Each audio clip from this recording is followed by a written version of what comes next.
ठीक है, let's start everyone, lecture 2।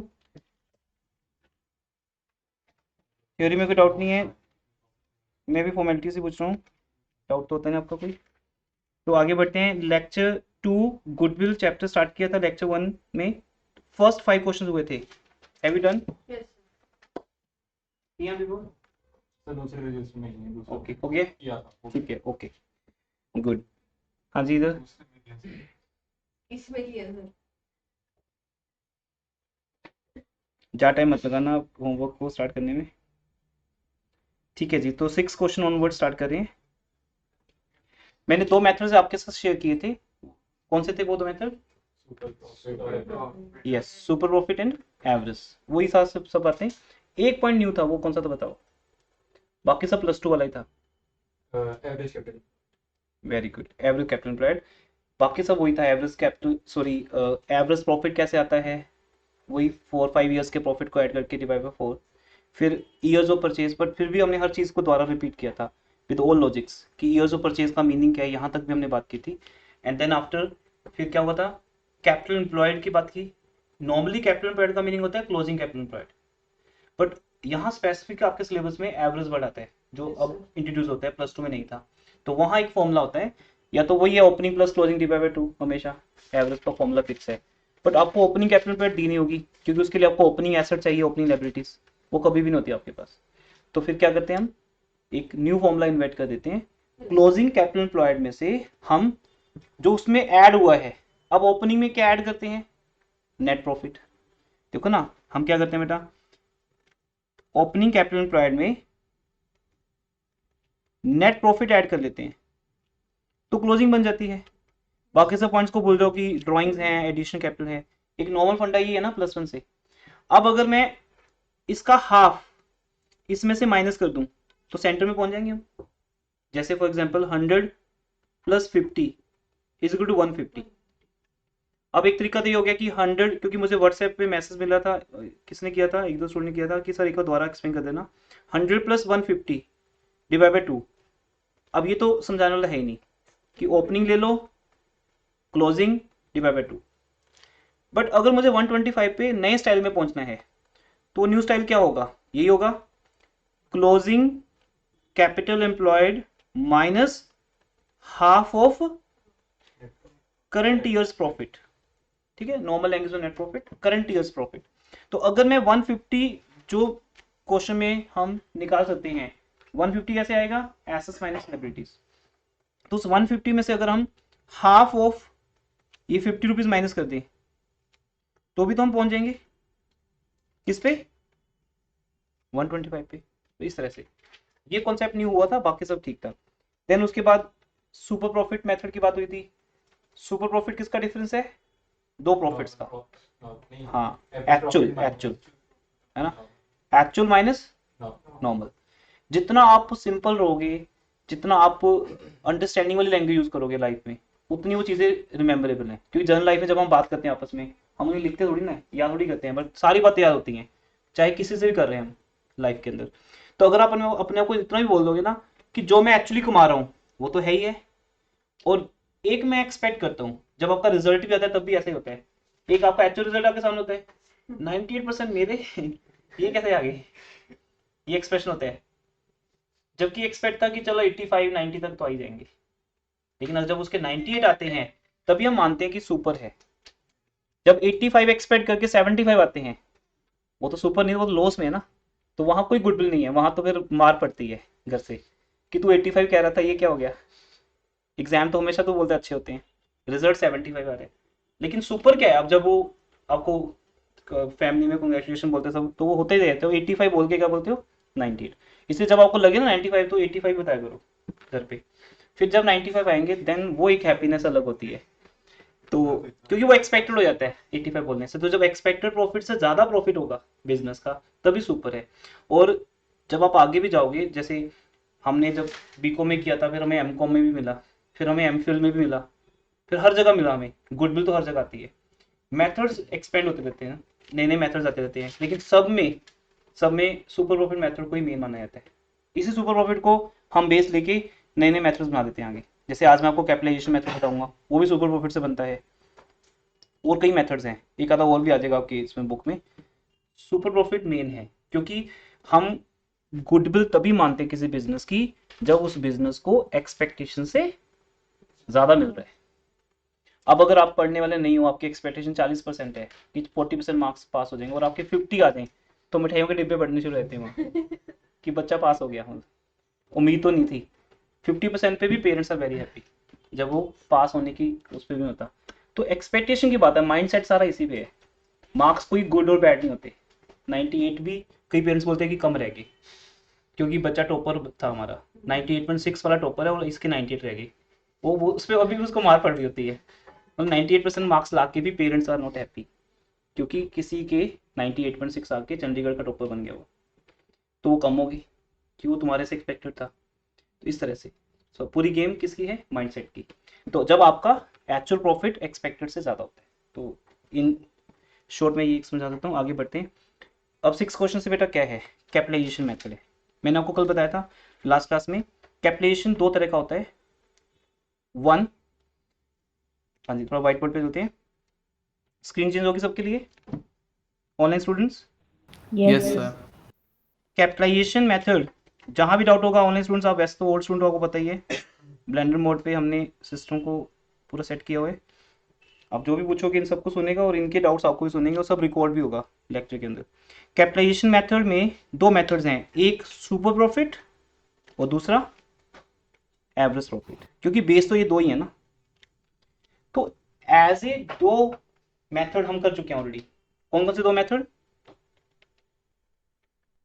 Average profit और सुपर प्रॉफिट। अभी एक वेटेड एवरेज भी आएगा कहीं ना कहीं, देख लेंगे जहां आएगा। लेकिन अब वो कहते हैं इन दोनों प्रॉफिट्स को यूज करके एक नया मेथड बना दो, और ये मेथड यूज होता है बड़े वेंचर्स में। सुपर प्रॉफिट मेथड तो एक छोटी सी शॉप पे भी यूज हो जाएगा, बट कैपिटलाइजेशन मेथड बड़े, जैसे 5 स्टार होटल, जब 5 स्टार होटल की गुडविल निकाली जाएगी वहां पर कैपिटलाइजेशन मेथड यूज होगा। तो पहले एवरेज प्रॉफिट मेथड की बात करते हैं। राहुल साउंड आ रही है आपको? Yes sir. ओके। तो बेटा अभी जस्ट मैंने रिपीट किया है लास्ट क्लास, और अब हम यहाँ से न्यू लेक्चर स्टार्ट किया, अभी लेक्चर 2 कैपिटलाइजेशन मेथड के ऊपर। अब पहले ये करते हैं कैपिटलाइजेशन और एवरेज प्रॉफिट। यहाँ मैं दो वर्ड्स पूछ रहा हूँ आपसे बस, ज़्यादा नहीं। पहली line,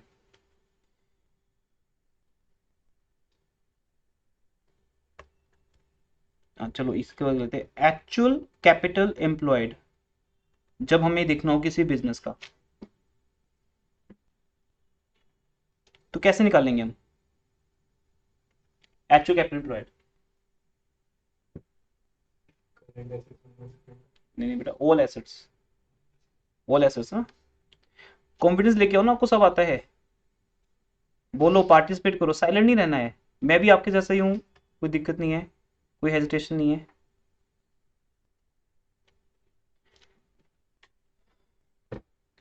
total assets minus liabilities, ये करते हैं हम। मान लो किसी बिजनेस की बेटा टोटल एसेट्स हैं 20 लाख। ये कुछ लिखने वाला नहीं है, आराम से समझो, कुछ नहीं लिखने वाला, बाद में बताऊंगा क्या लिखना है। टोटल एसेट्स 20 लाख और 4 लाख की लायबिलिटीज। तो हम ये मानते हैं कि इस बिजनेस की जो कैपिटल एम्प्लॉयड है वो कितनी है, 16 लाख। ये तो एक रियल सीन है। अब इस बिजनेस की गुडविल है या नहीं ये कैसे पता चलेगा?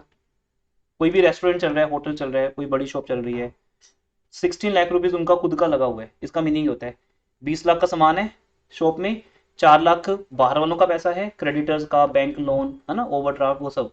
अगर वो सबका निकाल दिया जाए पैसा, तो बाकी का बचा हमारा पैसा, जिसको हम बोलते हैं नेटवर्थ, 16 लाख। अब गुडविल है या नहीं, तो ऑटोमेटिक कंपैरिजन करना पड़ेगा। अब इस 16 लाख का मतलब एक्चुअल कैपिटल एम्प्लॉयड का कंपैरिजन मैं किससे करूंगा, एक और चीज के साथ, वो है वही कैपिटल रिक्वायर्ड। ये कुछ लिखना नहीं है, ये बाद में वर्ड चेंज हो जाएंगे, ये तो मैं बड़े इजी वर्ड लिख रहा हूँ अभी, लेमन वर्ड्स लिख रहा हूँ। Capital required to earn actual profit. अब यहाँ हैंड राइटिंग बनती नहीं बेटा, ये बहुत ही ग्लोसी सरफेस होता है ये जिसमें हम लिख रहे हैं। नहीं समझ आया तो बताना, फिर थोड़ा स्लो लिखूंगा। हैंड राइटिंग तो खराब हो ही चुकी है इतने साल में लिखते लिखते इस पे। Capital required to earn actual profit. अब जितना मुझे एक्चुअल प्रॉफिट हो रहा है, जो भी मान लो, वही एक्चुअल प्रॉफिट कैसे आता है, पिछले 4 साल की एवरेज ले लो, लेकिन उस टाइम फिर हमें वो सब एडजस्टमेंट्स करनी पड़ती हैं। तो previous lecture was very important, वो आपका बेस अभी भी है, +2 में भी था, अभी भी है, कि अगर हमें एबनॉर्मल आइटम्स दिए हों उनका प्लस माइनस, तो जिन्होंने वो लेक्चर नहीं देखा वो देख लें, आज का लेक्चर तो समझ आ जाएगा, बट वो प्रीवियस जरूरी है। तो आपका अगर मान लो एक्चुअल प्रॉफिट 4 लाख है, कुछ भी ले लो आप, बोलो जो वो लिख लूंगा, कोई ऐसा लिंक नहीं है। तो इस 4 लाख को कमाने के लिए मुझे कितनी कैपिटल लगानी चाहिए? तो यहाँ एक क्वेश्चन क्रिएट होता है कि सर जिस इंडस्ट्री की आप बात कर रहे हो, कितने तरह के बिजनेस है, बुक सेलिंग का बिजनेस होता है, आप केमिस्ट हो, आपके यहाँ ग्रोसरी स्टोर है ना, आपका क्रोकरी स्टोर है, आपका कोई भी बिजनेस होता है, हर बिजनेस का प्रॉफिट रेट डिफरेंट होता है ना। तो मान लो एक कोई भी शॉप लेते हैं जिसका प्रॉफिट रेट है 10%, ये 10% ईमानदारी के होते हैं, मतलब वैसे तो 20% 30% भी होता है।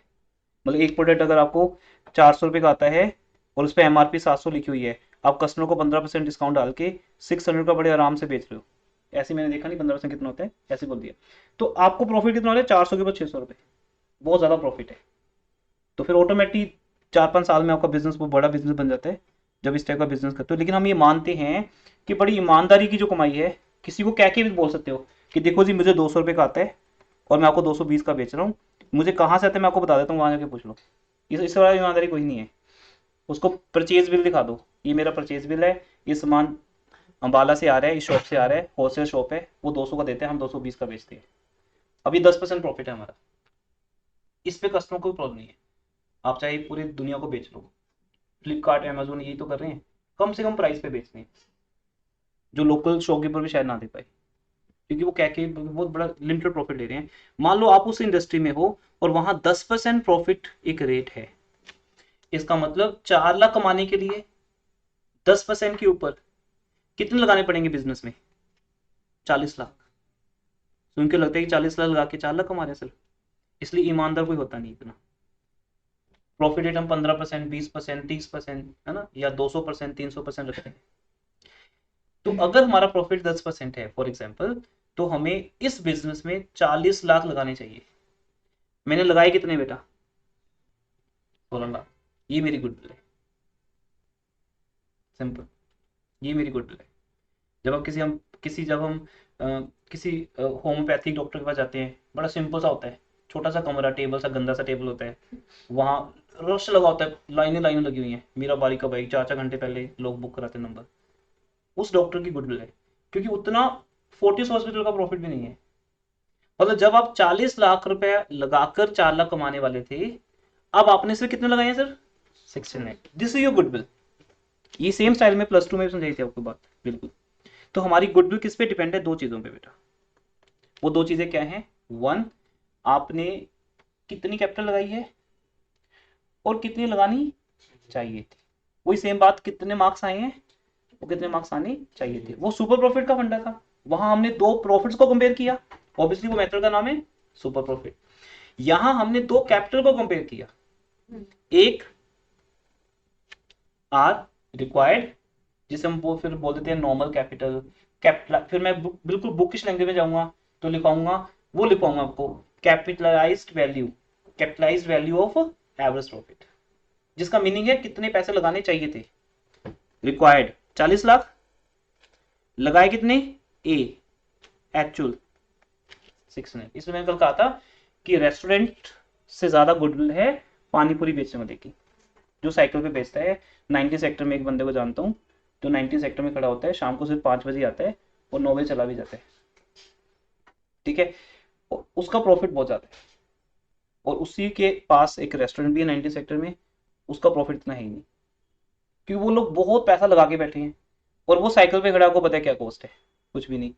प्रॉफिट मार्जिन बहुत ज्यादा है। मैं टर्नओवर की बात नहीं कर रहा, मैं प्रॉफिट मार्जिन की बात कर रहा हूँ। वो 4 या 5 रुपए की पानी पूरी 30 रुपए में बेच के जाता है, और लोग लाइन लगा के खड़े होके खा के जाते हैं, और बाहर ही खड़े होके, कोई हमें शर्म नहीं आ रही होती कि हम बाहर खड़े होके खा रहे हैं, ठीक है ना, रेस्टोरेंट को छोड़ के खा रहे हैं, और बड़ी बड़ी गाड़ियों से उतर के हम खा रहे हैं। तो वो उसकी गुडविल है, जो अपने टेस्ट के कारण आपको वहां तक बुला रहे हैं। ऐसे ही चंडीगढ़ के परांठे फेमस हैं, रात को 2 बजे परांठे चलते हैं। हम लोग जब कॉलेज में थे, हॉस्टल में थे, तो रात को 2 बजे निकल पड़ते थे परोंठे खाने के लिए। वो परोंठे बड़े फेमस थे हमारे सेक्टर 15 के पास में, एक बंदा था, अब तो पता नहीं है या नहीं, तो वहाँ निकलते थे। तो बड़े बड़े लोग डॉक्टर्स आते थे पीजीआई के, तो वहाँ हलवाई होती थी। तो बड़ा एक होता था कि 2 बजे हम परोंठे खाने जा रहे हैं, और बड़े अच्छे टेस्ट होते थे, नीचे बैठ के बना रहा है बंदा, और कोई वो नहीं था, डॉक्टर्स भी आ रहे हैं, हम स्टूडेंट भी जा रहे हैं, हमारे प्रोफेसर भी कई बार चल पड़ते थे साथ हमारे कि चलो चलो चलते हैं। तो वो एक टेस्ट था जो खींचता था। This is called goodwill. पैसा लगा के गुडविल नहीं है ये। तो मैंने आपको एक अच्छे से क्लासरूम में बिठा रखे है, तो यहाँ तो हो सकता है आपको अच्छा लगे, पर अगर मैं आपको नीचे रोड पे बुला के पढ़ाऊँ और तुम पढ़ने को तैयार हो, दैट इज कॉल्ड गुड। ठीक है जी। तो आई थिंक क्लियर हो गया, हमेशा के लिए क्लियर होना चाहिए। हमारा कॉन्सेप्ट कभी भी एक क्लास के लिए नहीं होता पढ़ाना, आपको बेसिक्स को स्ट्रॉन्ग करना। ठीक है जी। टोटल कैपिटल एम्प्लॉयड, सॉरी, आपकी एक्चुअल कैपिटल एम्प्लॉयड वो हमेशा दी होगी, आप निकाल लोगे। फंडा उसमें नहीं है, फंडा किस में है? दूसरी चीज में। तो अब आप लिखो, लिखने वाली बात लिखिए, कैपिटलाइजेशन मेथड हेडिंग में। राहुल लिख रहे हो?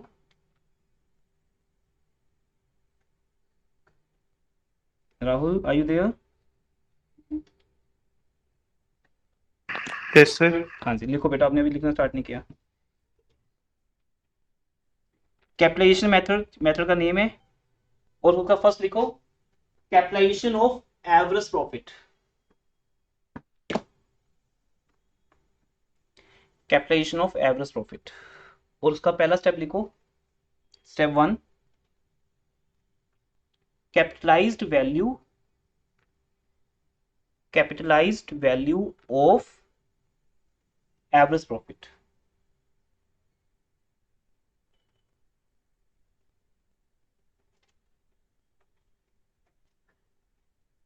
और एवरेज प्रॉफिट ऑलवेज एक्चुअली होता है। हम एवरेज किसकी निकालते हैं? एक्चुअल की, जो हमें हो रहा है। वो भी कौन सा वाला? ये वो सब एडजस्टमेंट करने के बाद। ये हमेशा याद रखना बेटा, जब भी गुडविल का क्वेश्चन आएगा एडजस्टमेंट तो आएंगे आएंगे। और एक तो आती है वही पुरानी वाली, पार्टनर्स एलिमिनेशन, माइनस करना रह गया था, आप कर दो, लाइक दैट। अब वो कैसे आएगा? एक्चुअल प्रॉफिट ले लो, जैसे मैंने अभी लिया था 4 लाख, और उसको रेट ऑफ प्रॉफिट से डिवाइड कर दो। और यहाँ पे मैं मोस्टली बोलता हूँ, जो प्लस में सुनते आ रहे हो, हमारी पैट लाइन होती है कि जो है उसको उसी से डिवाइड कर दो। आपका जो एक्चुअल प्रॉफिट है ना, उसको उसी के रेट से डिवाइड कर दो, तो आपकी 100% वैल्यू आ जाएगी। तो अगर 4 लाख हम कमा रहे हैं 10% पे, 20% पे, किसी भी ले लो, आपकी चॉइस है, ठीक है। वो उस इंडस्ट्री का रेट ऑफ रिटर्न है। इसको इसको हम कई बार बैंक रेट भी बोल देते हैं, इसे नॉर्मल रेट ऑफ रिटर्न भी बोल देते हैं, कुछ भी बोल देते हैं हम इसको। और यहाँ एक नोट रखना, रिस्क रेट बीच में ऐड नहीं करना। रिस्क रेट दिया होता है एक अलग से, वो सुपर प्रॉफिट के केस में तो हम ऐड कर देते हैं। जब हम करते हैं सुपर प्रॉफिट में प्रॉफिट निकालते हैं, कौन से वाला?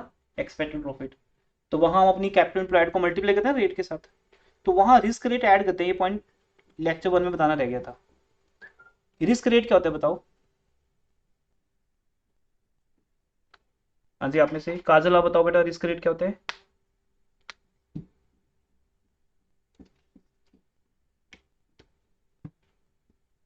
रिस्क रेट का मीनिंग होता है कि जब आप बिजनेस में पैसा लगाते हो तो वो रिस्क है एक, आपकी एक्सपेक्टेशन बढ़ जाती है। मान लो मेरे बिजनेस में नॉर्मल रेट ऑफ रिटर्न चल रहा है 10%, अब मैं रिस्क तो ले रहा हूँ, तो मैं कस्टमर से 5% एक्स्ट्रा लेता हूँ। क्या लेता हूँ? 15%। जब आप किसी शॉप में बोलते हो कि सर रेट बहुत ज़्यादा है, तो बोलेंगे सर कहाँ ज़्यादा है, कुछ तो कमाना है हमने आपसे, इतना बड़ा लेके बैठे सिस्टम, रिस्क ले रहे हैं हम।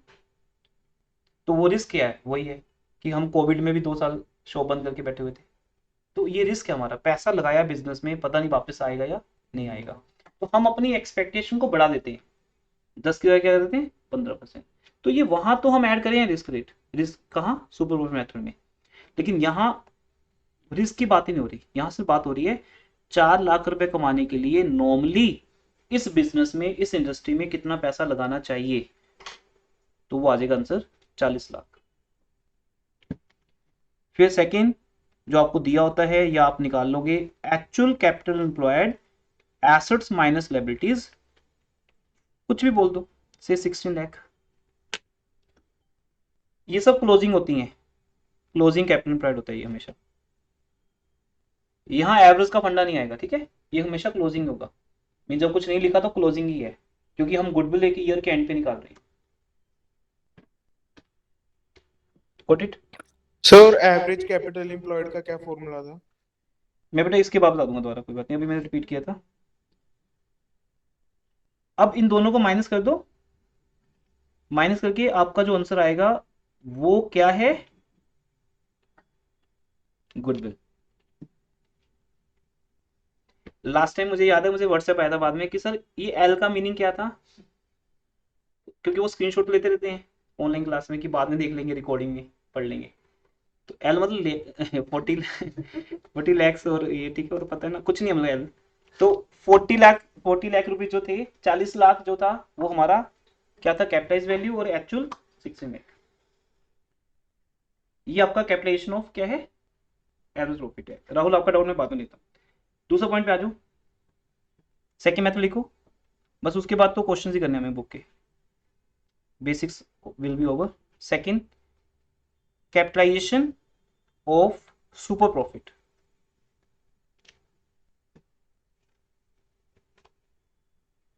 आंसर तो पहले सुपर प्रॉफिट बताओ कैसे आएगा। इसके भी दो स्टेप्स हैं। पहला स्टेप तो बिना बताए पता आपको कि सुपर प्रॉफिट तो निकालना ही पड़ेगा।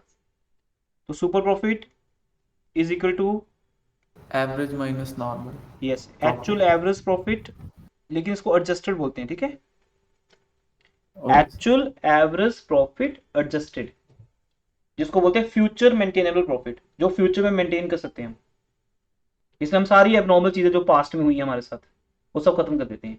अगर लॉस है, फायर हुआ था, कोई बात नहीं जी, प्लस कर दो, हर बार थोड़ी होगा, ऐसे ऐसे बातें होती हैं।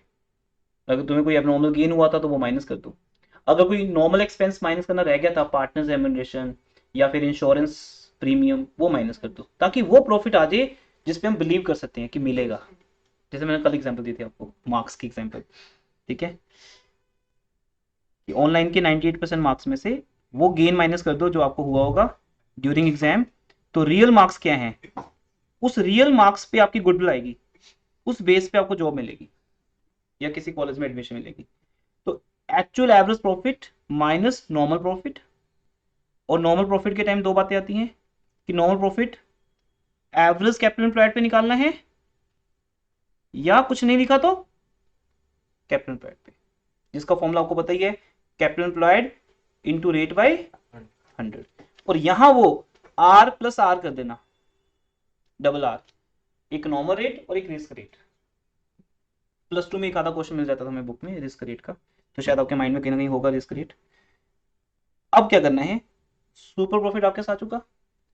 ये बताओ, सुपर प्रॉफिट ऑलरेडी दो चीजों का डिफरेंस है, जहां पे ध्यान देना बेटा, इन दोनों मेथड्स में मैंने बहुत बार देखा है स्टूडेंट्स को दोनों मेथड्स आते होते हैं +2 में और अभी भी, पर किसी को कंपैरिजन नहीं करना आता। मेरी नेचर है रिसर्च करना।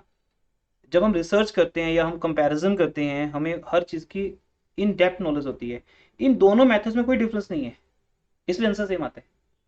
यहां हमने क्या किया? हमने पहले एवरेज प्रॉफिट को कैपिटलाइज कर लिया, 4 लाख को 40 लाख कर लिया, और उसमें से एक्चुअल कैपिटल माइनस कर दी, गुडविल आ गई। यहां क्या किया? हमने पहले दो प्रॉफिट्स को कंपेयर कर लिया, क्या आ गया? Super profit. उसमें वही है, एक नॉर्मल प्रॉफिट जो कैपिटल एम्प्लॉयड के ऊपर आ रहा है, ये वही एक्चुअल कैपिटल एम्प्लॉयड है, सीई। जो सीई है वो क्या है? Actual capital employed.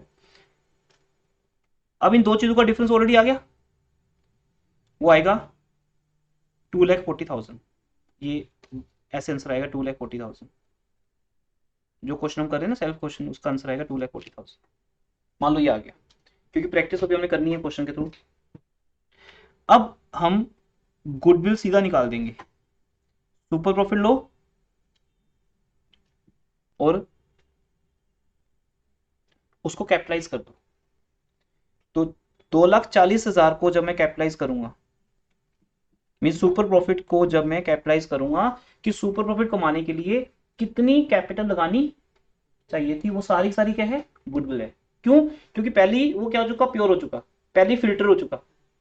यहां पे सिर्फ वो प्रॉफिट रहेगा जो हमें एक्स्ट्रा वाला आ रहा है, वो प्रॉफिट जो नॉर्मल लोग नहीं कमा रहे, सिर्फ हम कमा रहे हैं। पता है 3 केमिस्ट की शॉप होती है, वो 3 केमिस्ट शॉप में एक ही चल रही होती है, सारा कस्टमर वहीं जा रहा है, बाकी दो के लिए कुछ उन्होंने खुद ही र्यूमर्स ला रखे हैं मैंने कि नहीं जी ये डुप्लीकेट मेडिसिन बेचते हैं, पर्सन जा ही रहा वहां पे, कुछ भी ऐसा। तो एक ही केमिस्ट शॉप चल रही है, सब फंडा उन्हीं का होता है, 4 कस्टमर खड़े कर देते हैं अपने, कि यहाँ से ले रहे हो, मैंने लास्ट टाइम ली थी डुप्लीकेट थी सारी, बस वो दूसरा क्वेश्चन जाता ही नहीं, आगे से वो बता देता है किसी को। तो कई बार ऐसा होता है 3 केमिस्ट में से एक शो चल रही होती है, बाकी 2 नहीं चल रही होती। तो ऐसे ही यहाँ पे है, हमने अपना सुपर वाला प्रॉफिट ले लिया पहले ही, अब उसको कैपिटलाइज करेंगे, आंसर वही आएगा 24 लाख। ये क्या आ गई? गुड।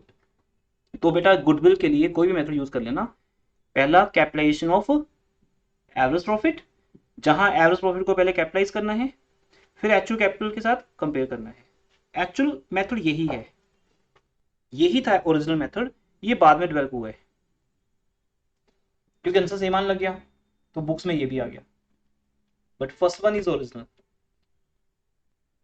आपको दोनों में से कोई भी आ सकता है, अगर कुछ नहीं लिखा तो कोई भी यूज कर सकते हो। That's over. अब आपका डाउट है राहुल, एवरेज कैपिटल एम्प्लॉयड कैसे आएगी? मैंने अभी भी रिपीट किया था, एवरेज कैपिटल एम्प्लॉयड के लिए 2 फंडे हैं, opening plus closing divide by 2, या हम क्लोजिंग कैपिटल एम्प्लॉयड में से, सीएल मींस क्लोजिंग है, ठीक है, क्लोजिंग कैपिटल एम्प्लॉयड में से half of current years profit minus कर देंगे, तो हम एवरेज पे पहुंच जाएंगे।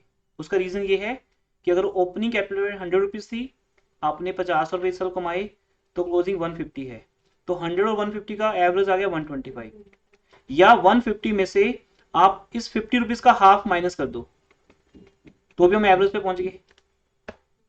ऐसे है। राहुल क्लियर हो गया? चलिए आगे। Yes sir. हाँ जी, तो बेटा अब हम बस बुक के क्वेश्चन में रहेंगे, अभी एक्चुअल चैप्टर स्टार्ट नहीं हुआ है, अब स्टार्ट होगा। 6 क्वेश्चन देखें, मैंने आपको करवा दिया, आप एक बार सामने से देख लो, ओके कर दो, स्क्रीनशॉट्स नहीं लेने आपने, बाकी आपकी मर्जी है, do as a homework.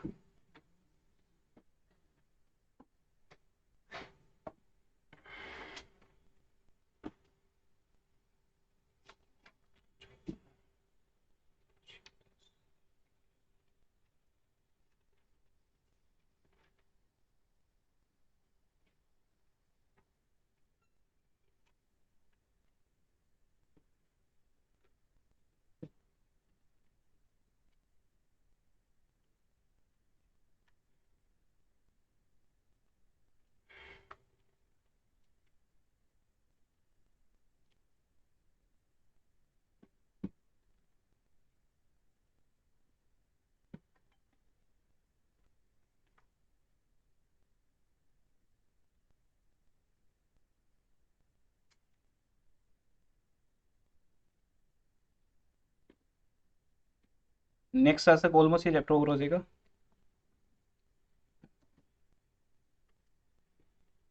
I think clear है बेटा सबको? 6 क्वेश्चन नॉर्मल है? सर न्यू में अच्छा, न्यू में नहीं है क्वेश्चन, ये ढूंढो, फिर ये ढूंढो पहले कहाँ है जिसमें प्रॉफिट्स दिए हैं 80,000, 90,000, 94। न्यू में? ओल्ड वाली में है। हाँ, न्यू में नहीं है, फिर छोड़ दें इसको, ठीक है। ये बड़ा नॉर्मल सा क्वेश्चन था जो मैंने समझाया आपको, कि प्रॉफिट्स की पहले एवरेज निकाल लो, फिर एवरेज प्रॉफिट को कैपिटलाइज कर लो, वो आ गई कैपिटल रिक्वायर्ड, फिर उसको एक्चुअल कैपिटल के साथ माइनस कर दो। तो ये बेसिक क्वेश्चन था, ठीक है जी। तो अब आप बताओ न्यू बुक में क्वेश्चन कौन सा है? कल जो हमने किया था वो लास्ट क्वेश्चन था, profit earned bye x limited 50,000, 48, 52, वो कितने? 50 है, तो 6 बताओ कौन सा है आपके पास? हरी प्राइवेट लिमिटेड है सर। बैलेंस शीट दे रखी बैलेंस शीट दे रखी है हरी प्राइवेट में। ठीक है, कोई बात नहीं, वो मैं बाद में ले लेता हूँ, उसकी फोटो लेके करा देता हूँ। आगे बढ़ो, नेक्स्ट क्वेश्चन कौन सा है? Mister vice man. हाँ ठीक है, ठीक है, यहाँ से स्टार्ट करते हैं। तो इट मीन 6 क्वेश्चन रिप्लेस हो गया, ये क्वेश्चन हम एंड में करते हैं, तब तक मैं व्हाट्सएप पे इसको मंगवा लेता हूँ क्वेश्चन को। कोई भी बेटा आप में से कोई एक स्टूडेंट व्हाट्सएप ग्रुप में डाल दो, मैं यहाँ पे ऑन कर दूंगा। तब तक हम 7 क्वेश्चन करते हैं। ये तो है सबके पास? इस क्वेश्चन को थोड़ा सा रीड करो, और ये मोस्ट इंपॉर्टेंट क्वेश्चन है, ऐसे वाले क्वेश्चन 5 मार्क्स में आते हैं एग्जाम में। सर हाँ जी बेटा, सर फोटो सेंड कर दो क्वेश्चन की। खुली भी मिल पूरे पेज पे भेज दो, पूरे पेज पेज की दे दो, नेक्स्ट पेज की कर देना शेयर, ठीक है जी।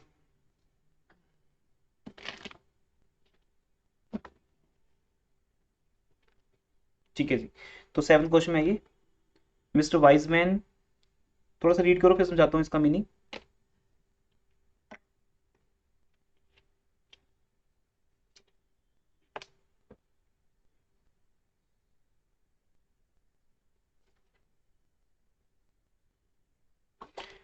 स्टोरी को मत पढ़ना, आप उसमें से फैक्ट्स को निकालना। किसी ने अपने बिजनेस में 2 लाख रुपए लगाए हैं, ये 2 लाख क्या है? कैपिटल एम्प्लॉयड, ठीक है। आगे बोलते हैं, उसका एनुअल प्रॉफिट है 45,000, ये है एक्चुअल एवरेज प्रॉफिट जो उसने किसी भी एक साल का दे दिया आपको, ठीक है जी, ये भी आ गया। नेक्स्ट है which includes a sum of 10,000 received as compensation of a part of his business premises. ये क्या होता है फिर? ये कुछ गवर्नमेंट से कॉम्पनसेशन मिल रहा है, जैसे होता है ना कुछ फ्लाईओवर बन रहा है तो शॉप का कुछ पोर्शन ले लेते हैं वो रास्ता बनाने के लिए, कुछ ऐसा। कहते हैं वो 10,000 का कॉम्पनसेशन हुआ था। अब ये बताओ क्या ये हर बार होगा? ये तो गेन है, एबनॉर्मल गेन है, हर बार तो मिलेगा नहीं, ये तो एक ही बार मिलेगा, ठीक है। तो आपके मान लो गाड़ी पे कोई टेंट मार गया और आपने उससे लड़ झगड़ के 10,000 ले ही लिए, है ना, चाहे वो आपकी भी नहीं थी गाड़ी तब ज्यादा गेन होता है कि मेरी तो 3 महीने वैसे ही बोलते, मैं पास खड़ा था ना, मैंने कोई भी एकदम से लगा रहा है, मैंने बोला सर ये क्या कर दिया, नई गाड़ी थी देखो मैंने 10,000 फिर भी ले ली उससे, और जब एक्चुअल में आया तो उसको तो पता भी नहीं क्या स्टोरी हुई थी, वो तो बेचारा शाम को आएगा ऑफिस के बाद। कई बार लोग ऐसे लोग भी होते हैं जो इस टाइप का गेन कर लेते हैं। तो वो 10,000 का गेन अगर आपको हुआ है तो डोंट थिंक कि अब हर बार नीचे खड़े हो गए तो ऐसे ही होगा। ये एक आधी बार ऐसा हमने भी गेन किए, तो एक ही बार हुआ था वो, बार बार तो नहीं होगा, ठीक है जी। तो अब ये 10,000 क्या है? एबनॉर्मल गेन, ठीक है। तो ये तो इट मीन हमारे प्रॉफिट में से माइनस पक्का होंगे, बार बार तो नहीं होने वाला, ठीक है जी। नॉर्मल क्या है? स्टूडेंट्स की फीस, वो एवरी ईयर आएगी, वो नॉर्मल, वो हमारा बिजनेस कोर्स है, ठीक है। उसके बाद क्या लिखा इन्होंने? अच्छा, उसके बाद एक और स्टोरी लिखी है उन्होंने कि अगर वो अपने बिजनेस में ना सीटिंग देकर हाँ बैंक में पैसे डाल दे और वो सब, तो बताओ तुम्हें क्या बता रहा है bank rate, rate of return. जैसे मैंने कल कहा था कि पैसा बिजनेस में लगाने की बजाय बैंक में रख दो, टाटा स्काई देखो घर बैठ के आराम से, आपको 10% क्या मिलेगी? Return, simple. म्यूचुअल फंड्स में लगा दो, कहीं भी लगा दो, मतलब जो रिटायर्ड लोग हैं वो यही काम करते हैं आजकल, पैसा लगा देते हैं और आराम से बैठ के रिटर्न लेते हैं। 10% नॉर्मल रेट ऑफ रिटर्न है मार्केट के अंदर। एंड अगर वो अपने आप को किसी और बिजनेस, अब देखो उसने अपना बिजनेस बंद कर दिया, बिजनेस का पैसा कहाँ लगा दिया? बैंक में रख दिया, वहां से रिटर्न आ रही है, तो खुद हो गया वेला, कुछ तो काम करेगा वो। अब वो किसी जगह जॉब करता है तो आपको उसको अपनी उस जॉब से कितनी सैलरी मिलती है? 7,200, जिसको हम बोलते हैं नोशनल सैलरी। ये मैंने कल समझाई थी आपको, मैं फिर एग्जाम्पल दे रहा हूँ क्योंकि अभी उसका रेलेवेंट आएगा पॉइंट। मैं यहाँ इंस्टीट्यूट में यहाँ आपको खड़े होकर टीच कर रहा हूँ तो मेरी एक सैलरी बनती है। अब क्योंकि मेरा अपना घर है, कोचिंग सेंटर है, कोई दिक्कत नहीं, आप अगर एक स्टूडेंट भी होते तो भी मैं आया था पढ़ाने, कोई प्रॉब्लम नहीं, कोई टेंशन नहीं है। अब यहाँ से मुझे जो सैलरी नहीं मिलती, बट अब मैं सोचा कि चलो यार यहाँ नहीं आते पढ़ाने, मैं किसी इंस्टीट्यूट में जॉब कर लेता हूँ, ऐसा ऑफर है मेरे पास किसी इंस्टीट्यूट में जॉब करने का, किसी कॉलेज में जॉब करने का, तो वहाँ से मुझे 7,200 की सैलरी आ रही है। तो इसका मतलब मेरा जो प्रॉफिट मेरा बिजनेस शो कर रहा है वो सही नहीं शो कर रहा, उसमें से मेरी सैलरी माइनस होनी चाहिए, क्योंकि तभी तो मेरे बिजनेस का एक्चुअल प्रॉफिट आएगा। Salary is not the profit. अगर मैं यहाँ 4 घंटे खड़े होकर इतना मेहनत करके पैसा कमा रहा हूँ, वो मेरा प्रॉफिट थोड़ी हुआ, वो तो सैलरी हुई। मैं नहीं आऊंगा तो कोई और टीचर आएगा पढ़ाने, वो सैलरी मांगेगा, that is no salary. Profit है जो सब खर्चे निकाल के आता है। तो याद रखना बेटा, जब आप अपने बिजनेस में, किसी का भी कोई बिजनेस है, वो अपनी खुद की सीटिंग तो देते हैं ना, एम्प्लॉय से पहले तो वो पहुंच जाते हैं, कई बार तो 10 बजे पहुंचते हैं, रात को 10 बजे तक बैठे हैं, तो 12 घंटे जब तुम बैठे हो, याद रखना बेटा, you are a financial asset, आपके 12 घंटे की वैल्यू है। और ये बात ना होती है जब आपके पेरेंट्स वेल सेटल्ड होते हैं। सपोज आपके पेरेंट्स वेल सेटल्ड हैं, जॉब कर रहे हैं, बिजनेस कर रहे हैं, और आप बोलते हो मुझे बिजनेस ज्वाइन करना है, तो एक बार वो मना जरूर करेंगे कि बेटा बिजनेस तो बात की बात है, आ जाना कोई बात नहीं, पहले अपने को प्रूव तो कर, तेरी वैल्यू तो पड़े, तू बीकॉम कर, एमकॉम कर, एमबीए कर, फिर जॉब कर। अगर तेरे को अपनी जॉब से मिलेगा साल का 2 लाख, तो बिजनेस में आ जाना। 2 लाख के लिए हम नौकरी नहीं करेंगे। पर अगर तेरे को मिल गया पैकेज 50 लाख का, तो क्या करना है? बिजनेस, बिजनेस ही बंद कर देंगे हम, क्योंकि तेरी खुद की वैल्यू क्या होगी? 50 लाख। बिजनेस से क्या कमाएंगे? सो टेंशन ही है। तो ये हमेशा हम सोचते हैं, तो अगर हम अपने बिजनेस को बंद कर दें और जॉब करें तो वहां से हमें सैलरी मिलती है। तो यार को, जब आप अपने बिजनेस को 12 घंटे दे रहे हो तो इट मीन्स उसकी एक वैल्यू है 50 लाख। तो जिसकी बंदे की 50 लाख वैल्यू होती है वो अपने बिजनेस से 50 लाख से ज्यादा कमाएगा जब, है ना। अगर मान लो धीरू भाई अंबानी या अनिल अंबानी, ये जो भी लोग हैं, ये जॉब करेंगे किसी के पास, तो कितना दे देगा उनको? 1 करोड़, 2 करोड़, 3 करोड़। ये बोलेंगे जब 5,000 करोड़ हम ही कमा रहे हैं तो मैं 500 करोड़ की जॉब भी क्यों करूंगा? 500 करोड़ की जॉब मिलती नहीं कहीं भी, लेकिन 500 करोड़ की जॉब भी वो रिजेक्ट कर देंगे। अब ऑफर करके देखो उनको, बोलेंगे क्यों करूं जब मेरा खुद का बिजनेस बैठे बैठे क्या दे रहे हैं? 5,000। तो इस बात को यार ना, ये अप्लाई होगी कई क्वेश्चंस में।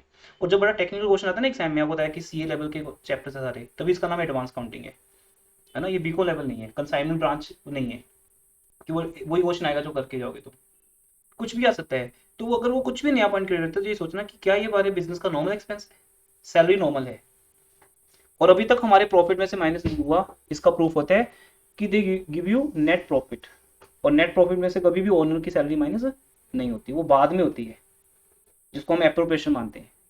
तो अपने प्रॉफिट में से पहले दो चीजें माइनस करो। एक, वो 10,000 की इनकम हटा दो जो आपको वैसे ही लॉटरी लगी, हर बार तो लगेगी नहीं। दूसरा, एक नॉर्मल एक्सपेंस है। तो बेटा ये आपका एक एबनॉर्मल गेन है जो पहले से एडेड था, वो मैंने माइनस कर दिया। और ये नॉर्मल एक्सपेंस है जो पहले माइनस हुआ ही नहीं था, अब माइनस कर दिया। Now you getting your future maintainable profit. कितना? 27,800। ये आपका है। अब उसमें से क्या माइनस करना है? Normal profit. अब आपका बिजनेस कितना पैसा लगा है? 2 लाख। कितने से रिटर्न है? 12%। दिखा हुआ क्वेश्चन में 12% या 10% है? अच्छा, रिस्क रेट भी है। हाँ, तो रिस्क रेट आ गया ना, ये देखो 12% हो गया। ये मैं अभी बोल रहा था आपको कि अगर रिस्क रेट दिया हो तो ऐड कर देना। आपका सुपर प्रॉफिट कितना आ गया? 32। अब ये अभी तक तो सुपर प्रॉफिट मेथड ही था, लेकिन सुपर प्रॉफिट, सुनो ध्यान से, इधर देखो, सुपर प्रॉफिट और कैपिटलाइजेशन सुपर प्रॉफिट में क्या डिफरेंस है, समझो ध्यान से। सुपर प्रॉफिट मेथड में क्या होगा, हम सुपर प्रॉफिट को एक वैल्यू से मल्टीप्लाई करेंगे। जैसे 2 years परचेज, जिसका मीनिंग मैंने कल बताया था कि हम गुडविल का मतलब किसी को उसके 3 साल का प्रॉफिट देके उसका बिजनेस टेक ओवर कर दें कि तू यहां से निकल, तो को 3 साल का प्रॉफिट मिल जाएगा, वो उसकी क्या होगी? गुडविल। तो सुपर प्रॉफिट को जब हम फॉर एग्जाम्पल, ठीक है, 3 years 4 years 3 years purchase value से मल्टीप्लाई करेंगे तो जो गुडविल आएगी वो प्योरली कौन सा मेथड होगा? Super profit. लेकिन जब हम सुपर प्रॉफिट को कैपिटलाइज करेंगे, उसको 12% से डिवाइड करके क्या करेंगे? कैपिटलाइज करेंगे, तो क्या आएगी? Goodwill according to capitalisation of super profit. अब मैंने यहाँ पे एक मिस्टेक की है। 2% उसका रिस्क रेट। हाँ, तो मैंने भी समझाया था ना कि रिस्क रेट, ये बहुत इंपॉर्टेंट पॉइंट है तो बेसिक, लेकिन यही चीजें भूलते हो तुम एग्जाम में, बड़ी चीज तो भूलते नहीं कभी। रिस्क रेट आपको ऐड करना है सुपर प्रॉफिट में, क्योंकि वहां उसका रेलेवेंस है कि वहां हम अपनी एक्सपेक्टेशन बता रहे हैं। जैसे फॉर एग्जाम्पल आप मुझे बोलो कि सर देखो ऐसा है, आपने जब इंस्टीट्यूट में आना है तो आप हेलीकॉप्टर से आओगे और स्टंट करते हुए विंडो से एंटर करोगे, तो हम आपको आपसे पढ़ने को तैयार हैं। अब किसी स्टूडेंट की डिमांड हो तो व्हाट डू थिंक मैं फीस कितनी बताऊंगा? लाइफ का रिस्क हो गया ना कि हेलीकॉप्टर से, क्योंकि वो लोग इसी तो पैसे ले रहे हैं। अक्षय कुमार अगर ये सीन करे या कोई और एक्टर जो करते हैं, है ना, वो पैसे क्यों लेते हैं? वो थोड़ी 10,000 में करते होंगे, वो तो 1 करोड़ लेते होंगे, 5 करोड़ 10 करोड़। तो जब वो 10 करोड़, तभी तो करते हैं ऐसे वाले स्टंट, क्योंकि उनको कहा जाता है कि मूवी, क्योंकि उनकी मूवी चलनी उसी, सलमान खान, ऋतिक रोशन, अक्षय कुमार, इनकी मूवीज में होती क्या है, अगर स्टंट्स हैं तो शायद हम उसको लाइक करते हैं। तो वो फेमस ही उस चीज से करते हैं कि एक्चुअल रियल यहाँ पे दिखाया जा रहा है ना, एरोप्लेन के थ्रू, ये लाइक दैट। तो वो उस चीज के पैसे ले रहे हैं। तो अब एक्सपेक्टेशन बढ़ गई आपकी कि नहीं सर वो ऐसे ना चले था, आप स्टेयर चढ़े हो तो सब ठीक से जाते हैं। आप वहां से आओ, विंडो की तरफ से एंटर करो क्लास में, वहां मजा आएगा। तो फिर फीस भी आपकी बढ़ेगी। Then I will say okay बेटा, फिर 1 month की फीस 1 लाख है, मैं वो हेलीकॉप्टर से एंटर कर रहा हूँ, एक्सपेक्टेशन बढ़ेगी ना। तो रिस्क रेट हो गया कि नहीं? यहाँ पे किस चीज के पैसे बढ़ाए मैंने? रिस्क के। रिस्क है, गाड़ी से आने में भी इतना रिस्क नहीं रहा, है ना। तो ये रिस्क रेट जब आ जाएगा तो सुपर प्रॉफिट के केस में ही इंपॉर्टेंट है। कैपिटलाइजेशन में इसकी कोई वैल्यू नहीं है, क्योंकि वहां हम सिर्फ क्या कर रहे हैं, दो कैपिटल को कंपेयर या सुपर प्रॉफिट को कैपिटलाइज कर रहे हैं। तो यहाँ बात याद रखना, शायद आपको ये एग्जाम्पल याद रहे, क्लासरूम में मैं कैसे एंटर कर रहा हूँ, क्योंकि जब मैं ऐसा करता हूँ तो आपके माइंड में सीन बनता है एक, शायद वो विंडो से सीन बन भी रहा है, अब शायद मैं एंटर कर भी चुका हूँ, है ना। इसी को फोटोजेनिक मेमोरी बोलते हैं, फोटो मेमोरी। ये याद रहती है, वर्ड्स भूल जाओगे सारे के सारे, और ये आपको 10 साल बाद याद रहेगा। Super profit by 10% is equal to good. तो पहले सुपर प्रॉफिट निकालना, फिर उसको क्या करना, कैपिटलाइज। अब इसी क्वेश्चन को दोबारा करना, आप करें, देखें क्या वो चीज प्रूव होती है। अब बेटा इस क्वेश्चन को दोबारा करो, किसके थ्रू करो, कैपिटलाइजेशन ऑफ एवरेज प्रॉफिट करके देखें। ये देखो, पहले नंबर 1 क्या करेंगे, बताओ पहला स्टेप क्या था, हम अपने एक्चुअल एवरेज प्रॉफिट को उठाएंगे, कितना है वो 27,800, उसको कैपिटलाइज करेंगे, कैपिटलाइज 10% पे। इट मींस इस बिजनेस में अगर आपको 27,800 कमाने हैं तो बिजनेस में कितने पैसे लगाने पड़ेंगे, 278। दूसरा, एक्चुअली कितना लगाया हुआ है आपने, एक्चुअल कैपिटल एम्प्लॉयड 2 लाख है, actual capital employed is 2 lakh.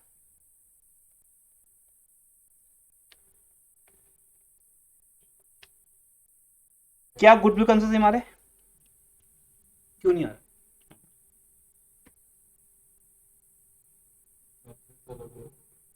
नहीं, जैसे हमने भी कहा था कि कैपिटलाइजेशन ऑफ सुपर प्रॉफिट या capitalization of average profit, answer क्या आएगा, सेम आएगा।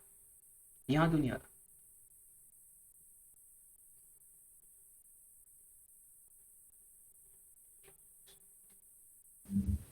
Risk rate. Yes, risk rate के कारण। अब जिस क्वेश्चन में रिस्क रेट आ जाएगा, उसने फिर सुपर प्रॉफिट को अलग कर दिया, कैपिटलाइजेशन को अलग कर दिया, तो एक एक्सेप्शन है ये super risk rate, otherwise answer क्या आते हैं, सेम आते हैं।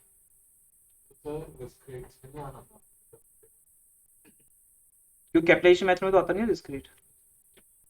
तो जब हम कैपिटलाइजेशन ऑफ एवरेज प्रॉफिट चलेंगे तो हम अपने एवरेज प्रॉफिट को कितने से डिवाइड करेंगे, 10% से। ऊपर मैंने 10% से किया देखो, लेकिन सुपर प्रॉफिट निकालते हुए तो 12% लिया ना हमने, यहाँ प्रॉब्लम, क्योंकि सुपर प्रॉफिट में तो रिस्क रेट लिया जाता है, तो रिस्क रेट वाला एक्सेप्शनल पॉइंट है, वो आपको इस क्वेश्चन मिल गया तो मुझे लगता है आगे नहीं मिलेगा, वो एक आधे क्वेश्चन डाल देते हैं जानबूझ के समझाने के लिए। अदरवाइज दोनों मेथड सेम है, capitalization of average, capitalization super, क्योंकि अदरवाइज आपने घर जाके भी ये सब क्वेश्चन लेके आने थे। मेरा ट्राई ये रहता है कि पहले ही सब बता दूं, फिर नए डाउट्स आए, तो जब आप करोगे क्वेश्चन को तो शायद आपके माइंड में एनालिसिस आ जाए कि आंसर सेम तो नहीं आ रहा, यहाँ नहीं आएगा, बाकी सब में आएगा। चलिए आगे, क्वेश्चन नंबर 8 सॉरी। अब देखो मैच हो रहे हैं तो ठीक है,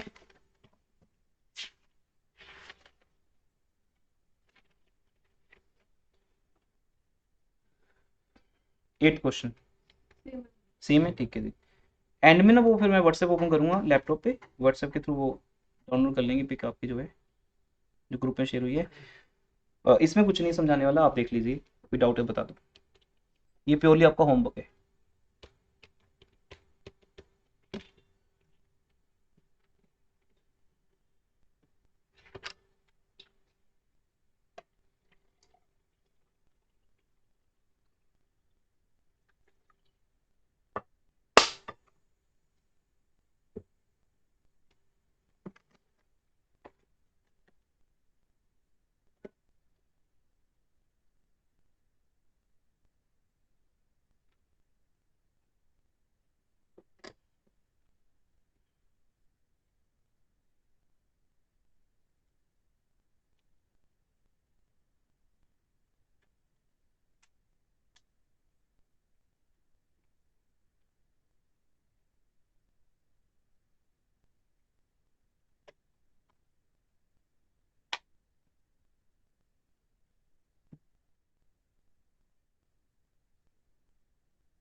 हाँ जी, ओके बेटा, है ना, ये आप होमवर्क में करेंगे।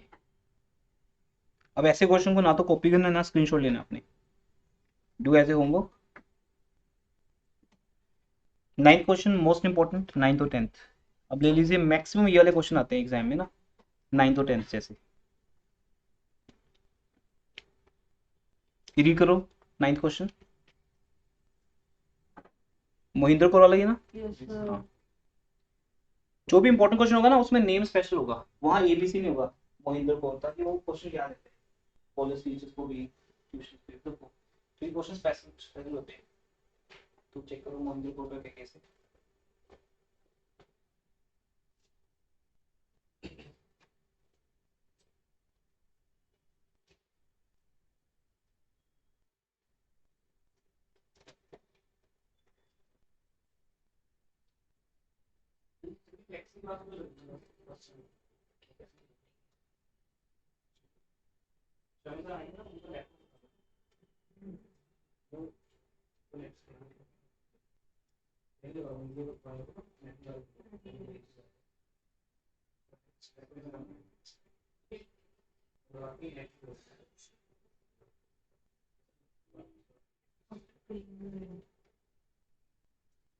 हाँ स्टोरी क्लियर है। Yes. अब इस स्टोरी में क्या है बेटा कि मोहिंद्र कौर अपना एक बढ़िया सा बिजनेस कर रहे थे और उसमें उनके बिजनेस की जो नेट एसेट्स थी वो 2 लाख थी। एक्सक्लूडिंग बिल्डिंग क्यों लिखा है, क्यों लिखा है बिल्डिंग एक्सक्लूडिंग? कंफ्यूज करने के लिए नहीं, क्यों लिखा है एक्सक्लूडिंग बिल्डिंग, क्यों नहीं की? वही तो देखना है मुझे, आप स्टोरी समझ पाए कि नहीं समझ पाए, क्यों नहीं सर आई? शायद वो मोहिंदर कौर की ही बिल्डिंग है, बिजनेस की नहीं है बिल्डिंग। नहीं बेटा, उल्टा है इससे बात, मतलब महिंदर कौर की बिल्डिंग नहीं है तो वो उसकी एसेट तो हुई नहीं। मान लो ये कोचिंग सेंटर पे जो ये फ्लोर है ये मेरा नहीं है, मेरा नहीं है, मैंने रेंट पे लिया है। अब इस फ्लोर की वैल्यू कितनी है, इस फ्लोर की मार्केट वैल्यू है 1,50,00,000, 1.5 करोड़।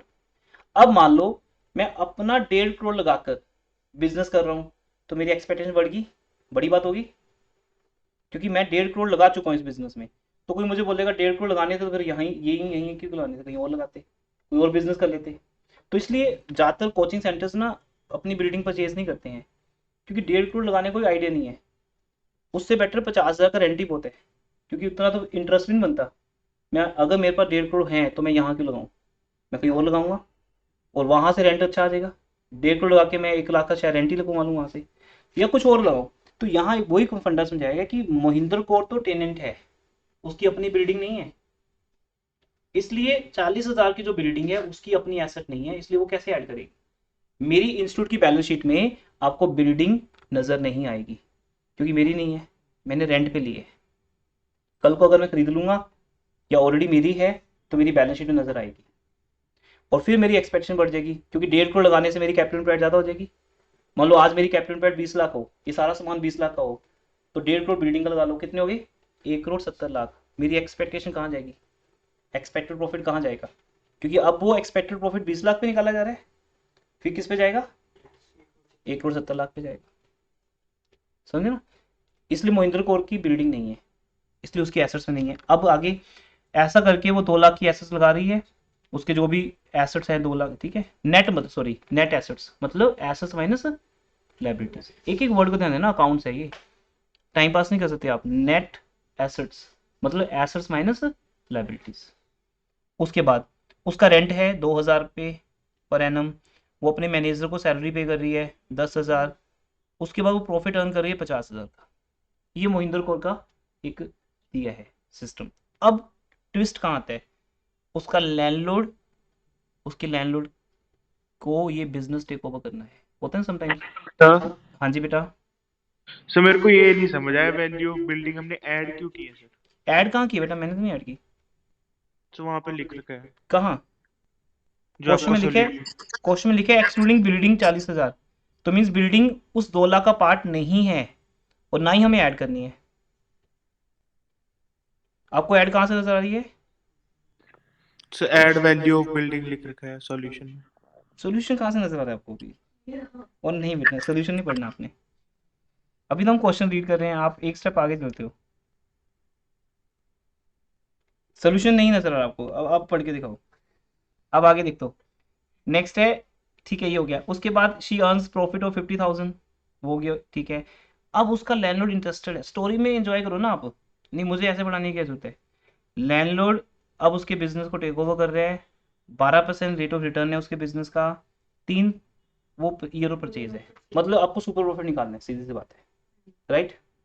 अब सुपर प्रॉफिट का मतलब गुडविल कौन किसको पे कर रहा है, बात तो होगी आपस में, लैंडलॉर्ड की महिंद्रा को से बात होगी कि मेरी शॉप छोड़, खाली कर, मुझे टेक ओवर करना है तेरा बिजनेस। अब महिंद्रा को जब वहां से जाएगी तो बिजनेस छोड़ के ही जाएगी, आगे कहीं भी करे ना करे, तो उस बिजनेस की गुडविल क्या बनती है, यू नो महिंद्रा को क्या डिमांड करेगी कि I am ready okay, but मेरे को मेरी गुडविल दी जाए। मैं कल को ये मैटर कोर्ट में भी जाएगा तो कोर्ट भी ये कहेगी लैंडलॉर्ड को कि आप खाली करवा लो, कोई दिक्कत नहीं, आपकी बिल्डिंग है, पर अगर आपको यही वाला सेम बिजनेस कंटिन्यू करना है महिंद्रा कोर वाला, उसके ट्रेडमार्क, उसके लाइसेंस, उसके नाम को यूज करना है, पता है ना महिंद्रा कोर बुटीक लिखा होता है, तो वो फेमस हो जाता है उस नाम से। लैंडलॉर्ड कहता है मुझे तो यही बिजनेस चाहिए। आगे स्टोरी मिलेगी कि लैंडलॉर्ड का बेटा इंजीनियर है, उसको वही वाला बिजनेस करना है, उसको पसंद आ गया वही वाले शॉप पे, कहता मुझे दिलाओ ये बिजनेस, तो बिजनेस मिल जाएगा, पर गलत तरीके से नहीं कि आप भाई लोगों की हेल्प लेके शॉप खाली करवा रहे हो, लीगल तरीके से उसको दो नोटिस कि आप मेरी शॉप खाली कर दो, आपका बिजनेस मैं करूँ आगे से, मेरे से गुडविल ले लो, कोई बात नहीं। तो महिंद्रा कोर को गुडविल मिलेगी लैंडलॉर्ड से। अब जब लैंडलॉर्ड बिजनेस करेगा उस टाइम वो कितना प्रॉफिट कमाएगा और उस टाइम उसकी एसेट्स वैल्यू क्या होगी, क्योंकि आपको मैंने कल भी बताया था, ये बड़ा पेचीदा पॉइंट है बेटा, स्टूडेंट्स मोस्टली यहीं आके फंस जाते हैं। वो बोलते हैं सर गुडविल तो हम प्रीवियस ईयर के प्रॉफिट से निकाल रहे हैं, पिछले 4 साल के प्रॉफिट ले रहे हैं, वहां से फिर हम सुपर तक जा रहे हैं, नहीं बेटा, गुडविल हमेशा फ्यूचर के लिए निकाली जा रही है। अब बिजनेस कौन करेगा, लैंडलॉर्ड, तो गुडविल किसके लिए निकाली जा रही है, लैंडलॉर्ड के लिए, महिंद्रा कोर के लिए नहीं। तो जब लैंडलॉर्ड इस बिजनेस को करेगा उसके कौन कौन से खर्चे होंगे, कौन कौन सी इनकम्स होंगी, उसके केस में प्रॉफिट कितना आएगा, पहला पॉइंट। जब वो बिजनेस करेगा तो उस टाइम कैपिटल एम्प्लॉयड कितनी आएगी। अब सोल्यूशन देखते हैं। देखो सोल्यूशन को लिखने का जो टाइम मैंने बचाया है, मैंने वही टाइम आपको कोचिंग में दिया है, पढ़ा समझाने में वो टाइम हम लगा रहे हैं, नहीं तो ये चीज़ें लिखने का कोई आइडिया नहीं है अगर आप सामने है। अदरवाइज मैं क्वेश्चन को सोल्व करता लाइव, जब कोई लाइव क्वेश्चन की बात आएगी मैं वहां पे लाइव क्वेश्चन सोल्व करूंगा। यहाँ सिर्फ बात समझने की अभी, फिर आप इसको होमवर्क में करना। पहला पॉइंट, मैनेजर का सैलरी और रेंट पे करने के बाद, अब जैसे से बोल रहा हूँ सिर्फ वो देखना, महिंद्रा कोर को कितना प्रॉफिट हो रहा था बताइए, 50,000। अब जब लैंडलॉर्ड इस बिजनेस को करेगा क्या वो रेंट पे करेगा, नहीं, क्योंकि बिल्डिंग उसकी नो अपनी होगी। इट मीन्स अगर मैं प्रॉफिट कमा रहा हूँ तो 50, मेरा लैंडलॉर्ड कमाएगा तो 52, क्योंकि रेंट बच गया उसका। तो एक तो ये है कि अब हमारा फ्यूचर का जो प्रॉफिट होगा वो कितना होगा, 52। दूसरा, यहाँ पे लिखा है कुछ कि लैंडलॉर्ड मैनेजर को हटा देगा, कुछ ऐसा लिखा है बेटा, लिखा है नहीं, अच्छा लिखा है assume that manager will, continue to manage the business. लेकिन चलो मैं यहाँ से कटवा देता हूँ, मेरे भी यहाँ पे एक लाइन यहाँ ऐसे ही कहने के लिए ऐड कर लेते हैं कि वो मैनेजर को हटा देगा। लैंडलॉर्ड कहता मैं रिटायर्ड हूँ, वेला हूँ, मैं क्या करूँगा, मैं ही मैनेज करूँगा बिजनेस। तो महिंद्रा कोर को तो मैनेजर की जरूरत पड़ती थी, लैंडलॉर्ड कहता मुझे नहीं पड़ेगी, मैं खुद ही करूँगा बिजनेस। तब भी बेटा मैनेजर की सैलरी एड बैक नहीं होगी। क्यों नहीं होगी, क्योंकि अब जो सैलरी हम मैनेजर को दे रहे हैं अब तो वो माइनस हो रही है, ऑलरेडी माइनस हो चुकी है क्योंकि वो एक्सटर्नल सैलरी थी। कल को वही सैलरी किसकी बनेगी, लैंडलॉर्ड की। तो अगर आप एक बार मैनेजर की सैलरी एड बैक भी कर दोगे, यही टेक्निकल पॉइंट है जो समझना है आपको। और मैंने कल भी कहा था वैल्यूएशन ऑफ गुडविल हम इसलिए कर रहे हैं ताकि वैल्यूएशन शेयर हम कर सके। अगर आपने इस चैप्टर को ऐसी बातों बातों में टाइम पास में निकाल दिया तो फिर मत बोलना कि शेयर चैप्टर तो गुडविल था। जब आप शेयर चैप्टर जाओगे ना वहां मैं गुडविल ही करा रहूंगा, वो पूरा चैप्टर गुडविल पे बेस्ड है। अगर गुडविल नहीं आती तो शेयर्स भी नहीं आएगा। अदरवाइज नेक्स्ट चैप्टर सिखाने के लिए मुझे सिर्फ 1 दिन चाहिए। शेयर्स को वैल्यू करने के 2 मेथड्स हैं, मैं 1 घंटे में सिखा सकता हूँ आपको। प्रॉब्लम वहां कहाँ आएगी कि हमें हर क्वेश्चन में गुडविल की वैल्यू निकालनी पड़ेगी, तो ये गुडविल 2 सर चैप्टर्स में कंटिन्यू होगी। तो इसलिए हर पॉइंट को टेक्निकली तरीके से समझो अगर ध्यान से। हाँ आप बताओ। सर आप कह रहे हो कि जो हमारी सैलरी होगी वो हम दोबारा ऐड करेंगे, तो फिर इस हिसाब से तो रेंट भी सर हमें माइनस करना एक चाहिए मिनट ना। बता रहा हूँ, 1 मिनट। अगर मैं एक बार रेंट को छोड़ दो, अगर मैं इसके अंदर मैनेजर की सैलरी ऐड करता हूँ, कितनी सैलरी दी है मैनेजर की, 10,000, तो ऑटोमेटिकली जब लैंडलॉर्ड बिजनेस करेगा मैनेजर रखेगा नहीं, रेंट वो देगा नहीं, तो उसका प्रॉफिट बढ़ गया। लेकिन वहां फिर एक नोशनल सैलरी का पॉइंट आ जाएगा जो आप हर क्वेश्चन में माइनस करते हुए हो ना, पार्टनर्स एलिमिनेशन। सो उस हिसाब से रेंट भी कर देते हैं नहीं, फिर रेंट नहीं आएगा, माइनस। बताता हूँ बेटा, रेंट नहीं आएगा। तो हमारा आंसर 52 ही आएगा। इसलिए अगर किसी क्वेश्चन लिखा भी हो ना कि मैनेजर को हटा दिया जाएगा और वो खुद मैनेज करेगा, वहां भी सैलरी को नहीं ऐड बैक किया जाएगा ना माइनस किया जाएगा, या दोनों कर सकते हो, पहले प्लस फिर माइनस। अब आता है रेंट का पॉइंट। हम रेंट क्यों ऐड बैक कर रहे हैं 50,000 के अंदर? क्योंकि बिल्डिंग की वैल्यू हमारी एसेट्स में ऐड हो रही है, हमारा कैपिटल एम्प्लॉयड बढ़ रहा है। अभी दिखाता हूं, अभी आधी बात सुनिए ना, अब सुनो। अब वो देखो जो तुम पहले देख रहे थे, नेट एसेट्स कितनी है 2 लाख, ये मोहिंद्र कौर के लिए थी जो सामान वगैरह लगा है, करंट एसेट्स फिक्स एसेट। अब जब लैंडलॉर्ड इस बिजनेस को करेगा तो अपनी खुद की बिल्डिंग यूज करेगा, उसकी बिल्डिंग वैल्यू ऐड होगी। अब लैंडलॉर्ड के केस में हमारी नेट एसेट्स कितने की होगी 2,40,000 की, क्योंकि पहले ये जो नेट एसेट्स हैं वो एसेट्स माइनस लायबिलिटी करके हैं, अभी वही है, हमने सिर्फ एक नई एसेट ऐड कर दी बस, बिल्डिंग। अब हमारी कैपिटल एम्प्लॉयड 2,40,000 होगी। जब हम बिल्डिंग खुद की यूज कर रहे हैं और उसको हम अपनी बैलेंस शीट में दिखा रहे हैं एज ए एसेट, तो उसका रेंट तो बनता नहीं कहीं से। ये पॉइंट है, जो मैनेजर है वो ये पॉइंट है कि जब आप खुद जॉब करोगे वही आपके 12 घंटे की सैलरी क्या बनती है 10,000, जो आपसे कौन ले रहा है मैनेजर ले रहा है। तो इसलिए वो वाला पॉइंट तो रहेगा। रेंट का पॉइंट खत्म हो गया क्योंकि बिल्डिंग आपकी अपनी होगी, तो वहां तो कोई ऑल्टरनेटिव है ही नहीं। अच्छा और समझाता हूँ एक टेक्निकल तरीके से, जब आप अपने बिजनेस से जॉब नहीं करोगे तो आपका ऑल्टरनेटिव है ना, लेकिन जब आपने अपनी बिल्डिंग में खुद का ही बिजनेस कर लिया तो अब उस बिल्डिंग से आपको रेंट इनकम नहीं हो सकती, इसलिए रेंट तो हमेशा ऐड होगा, सैलरी नहीं ऐड होगी।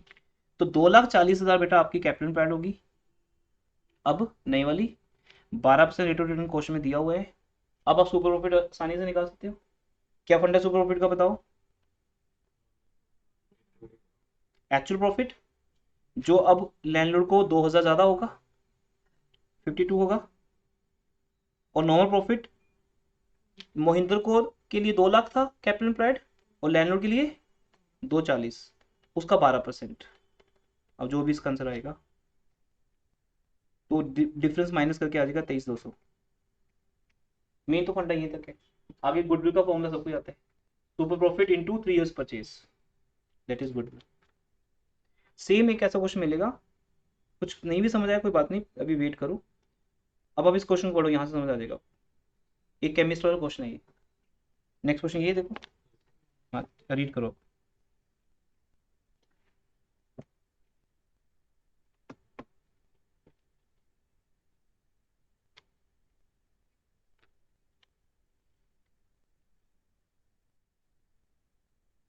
फैक्ट्स को निकालना कि क्या क्या आंसर्स हैं। नेट एसेट्स 20 लाख की, रेंट और सैलरी देने के बाद कितना प्रॉफिट कमा रहे हैं वो 2,10,000। ये तो होगी एक की बात।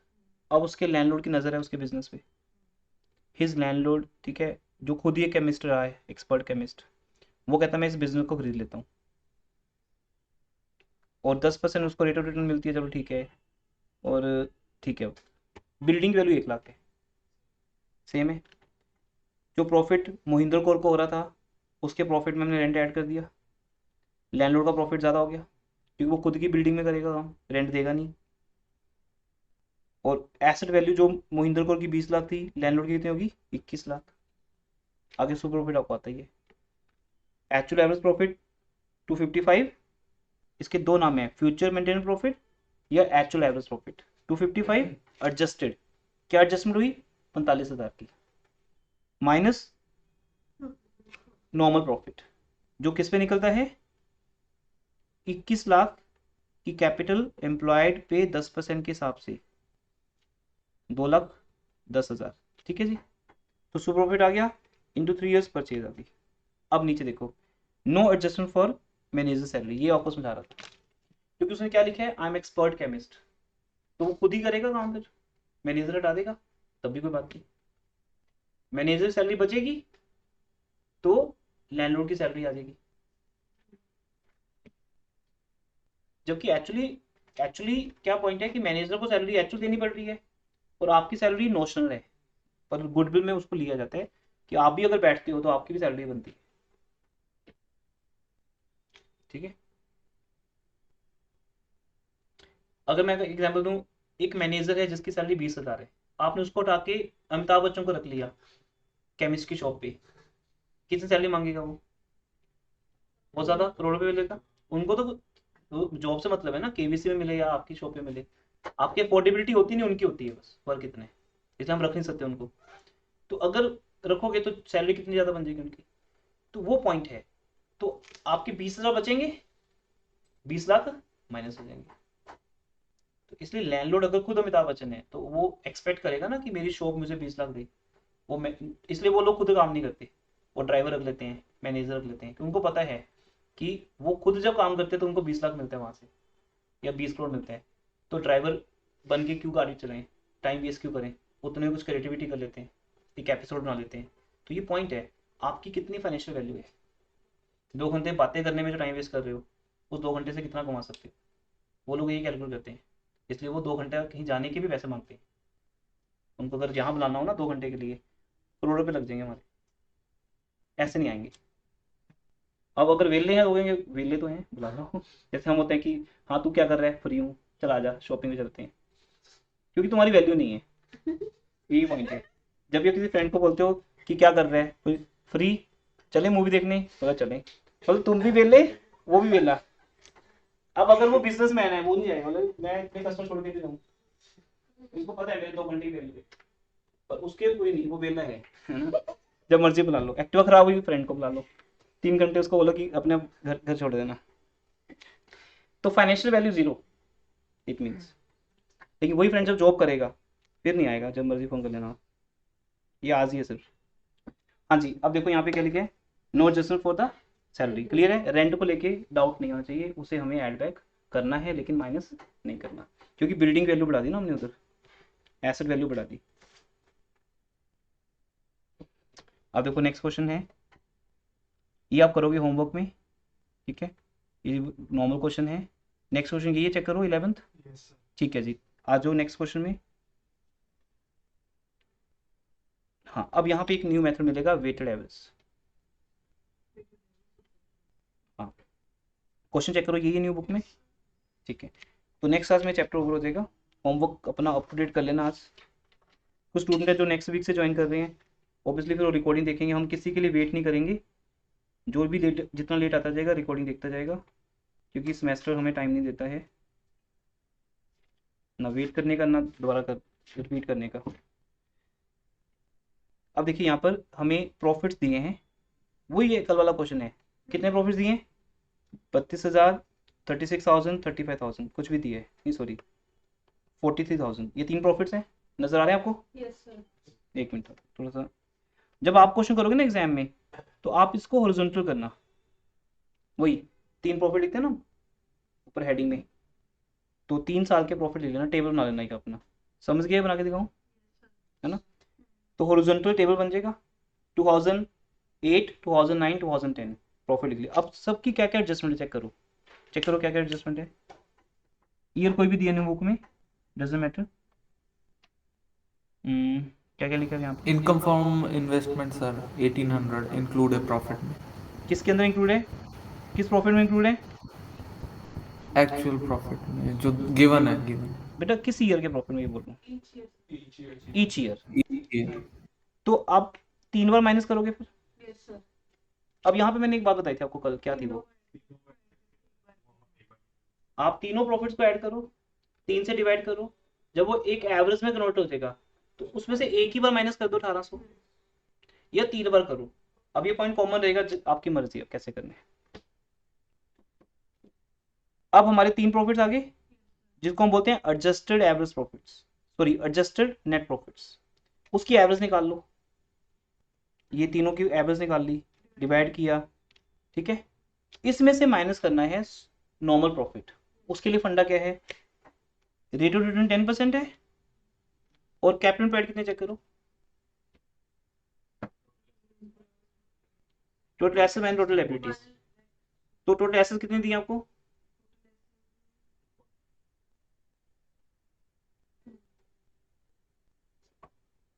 अब यहाँ कुछ नए पॉइंट्स हैं, तो अब हम जब नेक्स्ट क्लास में मिलेंगे ना, तो थोड़े से लॉन्ग क्वेश्चन आ जाएंगे।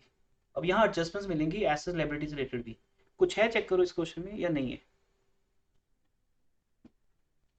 Is anything? कोई एसेट की वैल्यू मतलब रिवैल्यूएशन हो रही है नहीं हो रही कहीं, कुछ ऐसा है? हाँ वो समझा रहा हूँ, वो एक पॉइंट बताने वाला है। चलो एक एक करके चेक करते हैं। लैंड एंड बिल्डिंग बोलो भी तुम लोग, कितने की है? 36। प्लांट 54,000 स्टॉक 26 बैंक और डेटर्स, 900 ठीक है। अब इसमें हमने क्या नहीं लिया, हाँ ये पॉइंट नोट करो कॉपी पे, ये बहुत इंपॉर्टेंट पॉइंट है। ये शेयर्स और गुडविल में दोनों में हाईलाइट होगा। अभी हम गुडविल की बात कर रहे हैं सिर्फ, फिर शेयर्स में जाके चेंज हो जाएगा। इन्वेस्टमेंट का मीनिंग क्या होता है, एक मिनट देखो मीनिंग क्या है इन्वेस्टमेंट का। नहीं, बिजनेस के फंड्स बाहर लगा रही है। बाहर लगाना, ऑलवेज ये मीनिंग होता है इसका, है ना। मेरे को भी याद है एमकॉम के वाइवा में मेरे से क्वेश्चन पूछा गया था, इन्वेस्टमेंट का मीनिंग क्या है। हम क्या क्या पढ़ के गए थे और उन्होंने पूछा ये, पंजाब यूनिवर्सिटी में वाइवा हुआ था, हमारे नैयर सर होते थे, बड़े फेमस टीचर थे, उन्होंने लिया था वाइवा हमारा एमकॉम में। तो वो कहते व्हाट इज इन्वेस्टमेंट, और हर कोई बुकिश आंसर दे रहा है ना। तो उन्होंने जो आंसर बताया बाद में कहते इसका सिंपल आंसर है, don't go in the books. Simple है कि जो आपने अपने बिजनेस का पैसा निकाल के बाहर लगा दिया, अब बिजनेस है तुम कमा ही रहे हो, जैसे मैं आपसे कमा रहा हूँ, फीस ले रहा हूँ, तो जब मुझे लगता है कि सारे खर्चे निकल के फीस बच गई थोड़ी सी फालतू, तो मैं उसकी एफडी बना देता हूँ, म्यूचुअल फंड्स में लगा दिया, कहीं भी लगा दिया, या कोई बिल्डिंग लेके रख दी उसको रेंट पे चला दिया, ये सारा पैसा ऐसे इन्वेस्ट होता है, ठीक है। तो ये जो इन्वेस्टमेंट है ये आपके बिजनेस के बाहर है, क्या ये गुडविल क्रिएट करेगी? सोचो अगर मैं अपना कोई ब्रोशर, जैसे हम आपको पीडीएफ शेयर कर देते हैं आपको, जिसमें मान लो मेरी फोटो लगी है, कुछ ऐसा है, हम अपनी फीचर्स बता रहे हैं, तो वहां तक तो ठीक है। अब मैंने एक पीडीएफ बनाया कि जी हमारा एक घर भी है अलग से, हमारी एक बिल्डिंग भी है जिससे हमें रेंट आता है, कितनी बड़ी बात है देखो, रेंट भी आता है हमें, और मैंने म्यूचुअल फंड में पैसा लगाया हुआ है, वहां से मुझे डिविडेंड आ रहा है। स्टूडेंट बोलेंगे उस बात का कोचिंग सेंटर से क्या लिंक है? मैं बोलूँ नहीं, हमारी गुडविल क्रिएट होती है इससे। अब गुडविल कैसे क्रिएट होती है बताओ? नहीं होती। मेरी इन्वेस्टमेंट कहीं भी हो उसे गुडविल तो क्रिएट नहीं होती। एक अमिताभ बच्चन, सचिन कैसे लेबर जैसे काम कर रहे होते हैं क्रिकेट मैच में या किसी भी मूवी में, तो सोचो ना उनके पास कितना कुछ होता होगा, वो उनकी गुडविल नहीं है, इस कारण से वो गुड एक्टर नहीं है। किसी भी एक्टर की गुडविल इसलिए नहीं है कि उसके पास कितना बड़ा घर है, वो कितने 5 स्टार होटल का ओनर है। उनकी गुडविल जब देखी जाएगी तो एक्टिंग से इससे देखेगी कि उनकी टीआरपी कितनी है। एक मूवी देखने कितने लोग थिएटर में पहुंचते हैं, सिर्फ सलमान खान होने के कारण लोग थिएटर में पहुंच जाते हैं, मे बी उस मूवी में हो ही ना, लेकिन उसका नाम चलता है, ठीक है, तो वो टीआरपी बढ़ा देते हैं, नॉर्मल बंदे की मूवी देखने को जाता नहीं। तो ये गुडविल है उनकी। तो मैं क्या समझा रहा हूँ यहाँ पे, इन्वेस्टमेंट आपकी कभी भी गुडविल नहीं है। जब आप अपने प्रोफेशन की, बिजनेस की बात करो तो ये गिनाने की जरूरत नहीं है कि मेरे पास कितनी गाड़ियाँ हैं, क्योंकि वो बंदा आपकी गाड़ी देखने थोड़ी आया है, वो तो आपकी शॉप पे आया है, प्रोडक्ट दिखाओ उसको, डील करो अच्छे से। तो इसलिए जो मैंने इन्वेस्टमेंट कर दी वो मेरी एसेट तो है, मतलब मेरे बिजनेस की एसेट तो है, बट उससे मेरी गुडविल क्रिएट नहीं होती। तो याद ना, गुडविल के केस में आप लिखो always ignore the investment.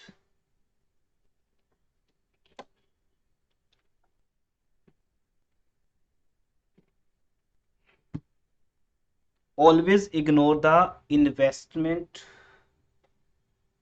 while calculating capital employed for goodwill, because बेटा मेरी ये लाइन चेंज हो जाएगी शेयर चैप्टर में जाके। तो अभी तो हम शेयर्स की बात नहीं कर रहे, शेयर चैप्टर में हम इन्वेस्टमेंट को काउंट करेंगे क्योंकि वहां गुडविल नहीं निकाल रहे होंगे, तो वहां दोनों पॉइंट्स आएंगे। मैं थोड़ा सा आपको प्रिपेयर कर रहा हूँ शेयर। एक मिनट बेटा, शेयर चैप्टर में पहले तो हमें गुडविल निकालनी होगी, उस केस में मैं इन्वेस्टमेंट को इग्नोर कर दूंगा। फिर उसी क्वेश्चन में मुझे शेयर्स की वैल्यू निकालनी होगी, वहां एक मेथड है इंट्रिंसिक वैल्यू मेथड, कोई आता है मेथड, उसमें मुझे इन्वेस्टमेंट लेनी है। तो फर्क इतना सही है कि गुडविल के केस में इन्वेस्टमेंट की वैल्यू नहीं है, क्योंकि वो पैसा बाहर लग गया बिजनेस में। मैं बोलूँ कि बेटा मेरे इंस्टीट्यूट में फर्नीचर है, वो गुडविल है, अगर आपको कंफर्टेबल फर्नीचर मिलता है यहाँ बैठने के लिए तो वो तो गुडविल है, पर इंस्टीट्यूट के बाहर गाड़ी कौन सी, उससे गुडविल नहीं बनती, राइट? ना सर इसलिए एक मिनट बेटा, एक मिनट रुक तो जी। इन्वेस्टमेंट की वैल्यू यहाँ नहीं आनी, लेकिन जब हम शेयर्स की बात करेंगे वहां इन्वेस्टमेंट हमारी एसेट है। अब किसी कंपनी के शेयर्स की वैल्यूएशन इस बात पे भी डिपेंड करती है कि कंपनी की कितनी इन्वेस्टमेंट्स हैं। जरूरी नहीं कि वो बिजनेस खुद करें। रिलायंस कंपनी जितना खुद बिजनेस कर रही है उससे ज्यादा उनके वेंचर्स हैं जहां पैसा उन्होंने लगा रखा है, बस पैसा लगा दिया। फॉरेन के वेंचर्स हो गए, इंडिया के हो गए, उनसे उनकी शेयर्स की वैल्यू बढ़ती है। नाउ हाँ, now you can ask. Sir आप कह रहे हो कि गुडविल के ऊपर डिपेंड, गुडविल में इन्वेस्टमेंट मैटर नहीं करती, पर जो सर जैसे बड़ी कंपनीज हैं वो अपनी इन्वेस्टमेंट्स के बारे में बताती हैं और इससे उनकी गुडविल को भी तो बहुत फर्क पड़ता नहीं, वो हम लोग सोचते हैं, वो लेमैन सोचता है। वो तो अगर आपको गुडविल चैप्टर नहीं आता, अगर या आज तक नहीं आता था, तो शायद आप उससे इंप्रेस होते थे। मैं बता तो रहा हूँ, मैं गिनाता हूँ, घर क्या है, मेरा क्या है, उससे आप इंप्रेस हो जाओ तो आपकी मर्जी, हो जाओ इंप्रेस। पर आप बोलो सर वो छोड़ो ना, हमें पढ़ा के दिखाओ, हम तो पढ़ने आए हैं। अब यहाँ पर अगर मैं यहाँ खड़े होकर पढ़ाता हूँ, चाहे आप ऑफलाइन पढ़ो या ऑनलाइन पढ़ो, अगर आपको समझ आता है तो आपकी गुडविल है ना। उसके बाद आपके रिमार्क्स बनेंगे मेरे लिए, तो आप किसी को रेफर करोगे अपने फ्रेंड को, वो गुडविल है, बस वहां तक गुडविल है। अगर मैंने तो को बता भी दिया कि मेरा घर अपना है, घर से रेंट भी आता है, गाड़ी भी है, बंगला भी है, गोल्ड भी है, बैंक बैलेंस भी है, अब वो छोड़ो सर, उससे क्या फर्क पड़ता है, वो थोड़ी देखने आए हैं वहां का। ये आप लोग लेमैन के तौर पे इंप्रेस होते हो किसी कंपनी से। जो कंपनी ये बताती है वो अपने शेयर्स की वैल्यू बढ़ाती है, ये तो आपको टेक्निकली समझना है जो मैं समझा रहा हूँ। जब कंपनी बोलती है कि हमने यहाँ यहाँ पैसा इन्वेस्ट किया है, उससे कंपनी की गुडविल नहीं बढ़ती, कंपनी की शेयर, वो एक अलग गुडविल है जिससे शेयर, जो तुम गुडविल मत बोलो, रेपुटेशन बोलो। कंपनी की एक रेपुटेशन बिल्डअप होती है लेमैन के दिमाग में, और उससे वो उस कंपनी के शेयर्स खरीदता है, महंगे भी, प्रीमियम पे खरीदता है मतलब। लेकिन while calculating goodwill as a accounts method, हम इन्वेस्टमेंट को नहीं लेंगे, क्योंकि एक सिंपल सा फंडा है, गुडविल आपके बिजनेस की निकाली जा रही है। जो आपका पैसा किसी और जगह लग गया जो आपके बिजनेस का पार्ट ही नहीं है, वो आपकी बिजनेस की गुडविल नहीं है। इन्वेस्टमेंट को इग्नोर कर दो, बाकी एसेट्स ले लो। हाँ, इन एसेट्स की रिवैल्यूएशन कर सकते हो आप, जैसे अब नेक्स्ट क्वेश्चन हम करेंगे, है ना। अभी तो क्लास ओवर करने टाइम आ गया, कि डेटर्स के ऊपर प्रोविजन फॉर डाउटफुल डेट्स बनाओ, किसी लैंड बिल्डिंग की वैल्यू बढ़ेगी कम होगी, वो सब करेंगे, क्योंकि हम आज गुडविल निकाल रहे हैं तो नई एसेट्स पे निकालेंगे। ठीक है जी, ये आ गया आंसर। माइनस करो क्रेडिटर्स, कर दिए माइनस, तो आपकी ये क्या आ गई 174 कैपिटल एम्प्लॉयड। ऑल्टरनेटिव मेथड भी होता है एक, बता देता हूँ। अब यहाँ आते हैं ऑल्टरनेटिव मेथड पे बेटा। यहाँ पे अगर आपको एसेट्स और लायबिलिटी से नहीं निकालना, तो आप बैलेंस शीट के अंदर लायबिलिटी साइड से भी निकाल सकते हो आंसर। इसके लिए ऐसे मत देखो, इसको समझ नहीं आएगा, ऐसे देखो। ये हमारे बिजनेस की क्या है, एसेट्स, ये क्या है, लायबिलिटीज, और बाकी क्या बची, कैपिटल बची। बैलेंस शीट साइड दोनों इक्वल होगी। अब अगर आप एसेट्स में से लायबिलिटीज को माइनस करते हो तो आंसर क्या आ रहा है, कैपिटल एम्प्लॉयड आ रहा है। तो अब अगर मैं आपको ये ना दिखाऊं, क्योंकि जब आप शेयर चैप्टर में जाओगे तो और टेक्निकल हो जाएगा गुडविल का टॉपिक, वहां आपको ये दोनों गिवन नहीं होंगी, सिर्फ क्या गिवन होगी, कैपिटल। तो सिंपल है, कैपिटल को ऐड कर लो, कैपिटल ही आएगी। पर कैपिटल के पार्ट्स होते हैं, जैसे कैपिटल, रिजर्व्स एंड सरप्लस, जो कैपिटल का ही पार्ट होते हैं, जो लायबिलिटीज नहीं होते तुम्हारे लिए, जिनको पे नहीं करना होता। तो वाइल कैलकुलेटिंग लायबिलिटीज हम रिजर्व्स को छोड़ देते हैं, बिकॉज वो पेबल नहीं है। इसलिए इस क्वेश्चन में ऑल्टरनेटिव टू भी यूज किया गया है, ये देखो। वो आपने नहीं करना, आप तो एक ही तरीके से निकाल लोगे, समझाने के लिए यहाँ है। कैपिटल कितनी है बेटा इस क्वेश्चन में, कितनी है, 164। जनरल कितने हैं, तो आपकी कैपिटल एम्प्लॉयड कितनी होगी, कितनी होगी, 2,04,000। लेकिन उस कैपिटल में से कितना पैसा आपने बाहर लगा दिया, वो निकाल दो, तो क्या आंसर आएगा, कितना अंतर लगाया बिजनेस में, 174। तो जो चीज एसेट्स में काउंट नहीं हो रही उसको इधर लाके माइनस ही करना पड़ेगा, क्योंकि वो वही पैसा है। अब ये देखो, यहाँ तो दो तरह के स्टूडेंट होते हैं, एक क्रैमिंग वाले होते हैं, किस तरह बस समझ आ गया इधर का इधर माइनस, वो लोग कभी सक्सेसफुल नहीं होते। अगर आपका कोई एम में आ गया कि बीकॉम के बाद कुछ करने का, आपके कॉन्सेप्ट्स वहां जाके बताएंगे।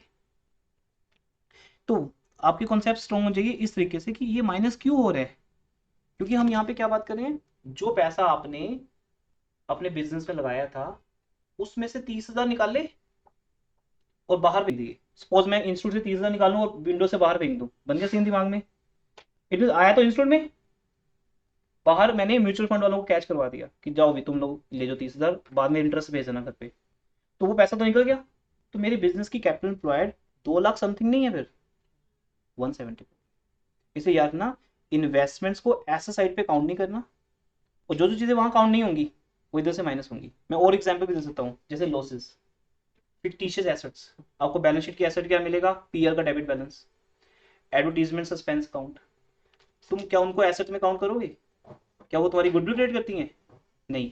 तो जब तुम एसेट्स में काउंट नहीं करोगे तो उनको कैपिटल में से माइनस कर देना, तो आंसर सेम आ जाएगा। तो अब मैं यहाँ पे एक फंडा लिख सकता हूँ, समझाने की बात होगी ये। अब एक फंडा लिखो, एसेट्स माइनस लायबिलिटी, एक लेफ्ट साइड होगी, is equal to capital employed minus investment, मतलब कैपिटल एम्प्लॉयड नहीं, सॉरी, कैपिटल। एक एक मिनट ऊपर है, लिखने दो, पहले बनाने दो। Capital plus reserves and surplus, जितने भी प्रॉफिट्स पड़े हैं, है ना, पीएल का बैलेंस क्रेडिट, माइनस इन्वेस्टमेंट, और नहीं लिखा हो तो बिजनेस के बाहर लगे वो पैसा, minus losses, minus fictitious assets. कुछ भी ऐसा जो तूने ऐसा साइड पे काउंट नहीं किया, वो इधर से निकल के इधर चला गया, सो दैट दोनों तरफ से बैलेंस हो गया कि उसको काउंट ही नहीं करना बस।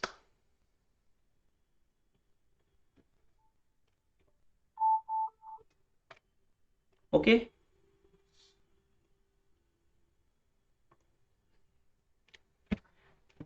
सो उसके बाद सुपर प्रॉफिट आप निकाल ही लोगे। आपके पास कैपिटल एम्प्लॉयड भी है, प्रॉफिट भी है 3 साल के। लेकिन अब इस क्वेश्चन में ना, एक है एवरेज प्रॉफिट मेथड, एक है वेटेड एवरेज। अब मैंने यहाँ पे 3 बार क्यों निकाला, उसका रीजन सुनो बेटा। लास्ट क्वेश्चन है, ओवर कर रहे हैं, फिर 5 मिनट्स की ब्रेक रहेगी, then we will start post counting. देखिए, दोनों बैचेस को साथ में रखा गया सो दैट आपका टाइम बचे नेक्स्ट डे, नहीं तो फिर कल अगेन आना पड़ेगा। वो 1-1.5 घंटा पढ़ने के लिए 1-1.5 घंटा खराब होते होता है इन ट्रांजिट, और अगर उससे पहले हम तैयार होना शुरू कर देते हैं उसमें ज़्यादा टाइम वेस्ट होता है। वो सब आपका सेव हो रहा है, ठीक है जी। ओके, नाउ ये मैंने 3 प्रॉफिट्स अलग अलग क्यों निकाले? क्योंकि मुझे यहाँ पे वेटेड एवरेज यूज करना है। वहां वो वाला फंडा नहीं चलेगा कि 3 बार प्लस करके एवरेज निकाल के एक बार माइनस कर दूं। वो कहाँ पॉसिबल है? सिर्फ एवरेज प्रॉफिट मेथड में। लेकिन यहाँ बेटा देखो ध्यान से, हमें तो हर प्रॉफिट को वेट भी देने।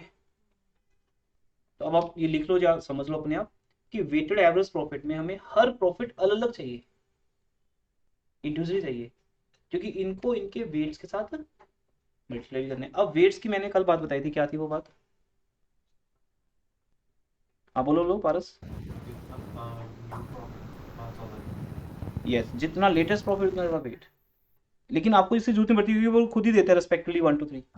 बट इसका लॉजिक किसी को पता होता है। ये भी वाइवा का क्वेश्चन होता है आगे आके, जब तुम एमबीए कर रहे होगे ना, तुमसे वाइवा पूछा जाएगा, उसमें ही ऐसे ऐसे पूछते हैं। पूरा कॉमर्स है एमबीए, उसके एंट्रेंस में कॉमर्स कहीं नहीं है, कैट के एग्जाम में कॉमर्स कहीं नहीं है, वो सबके लिए कॉमन है।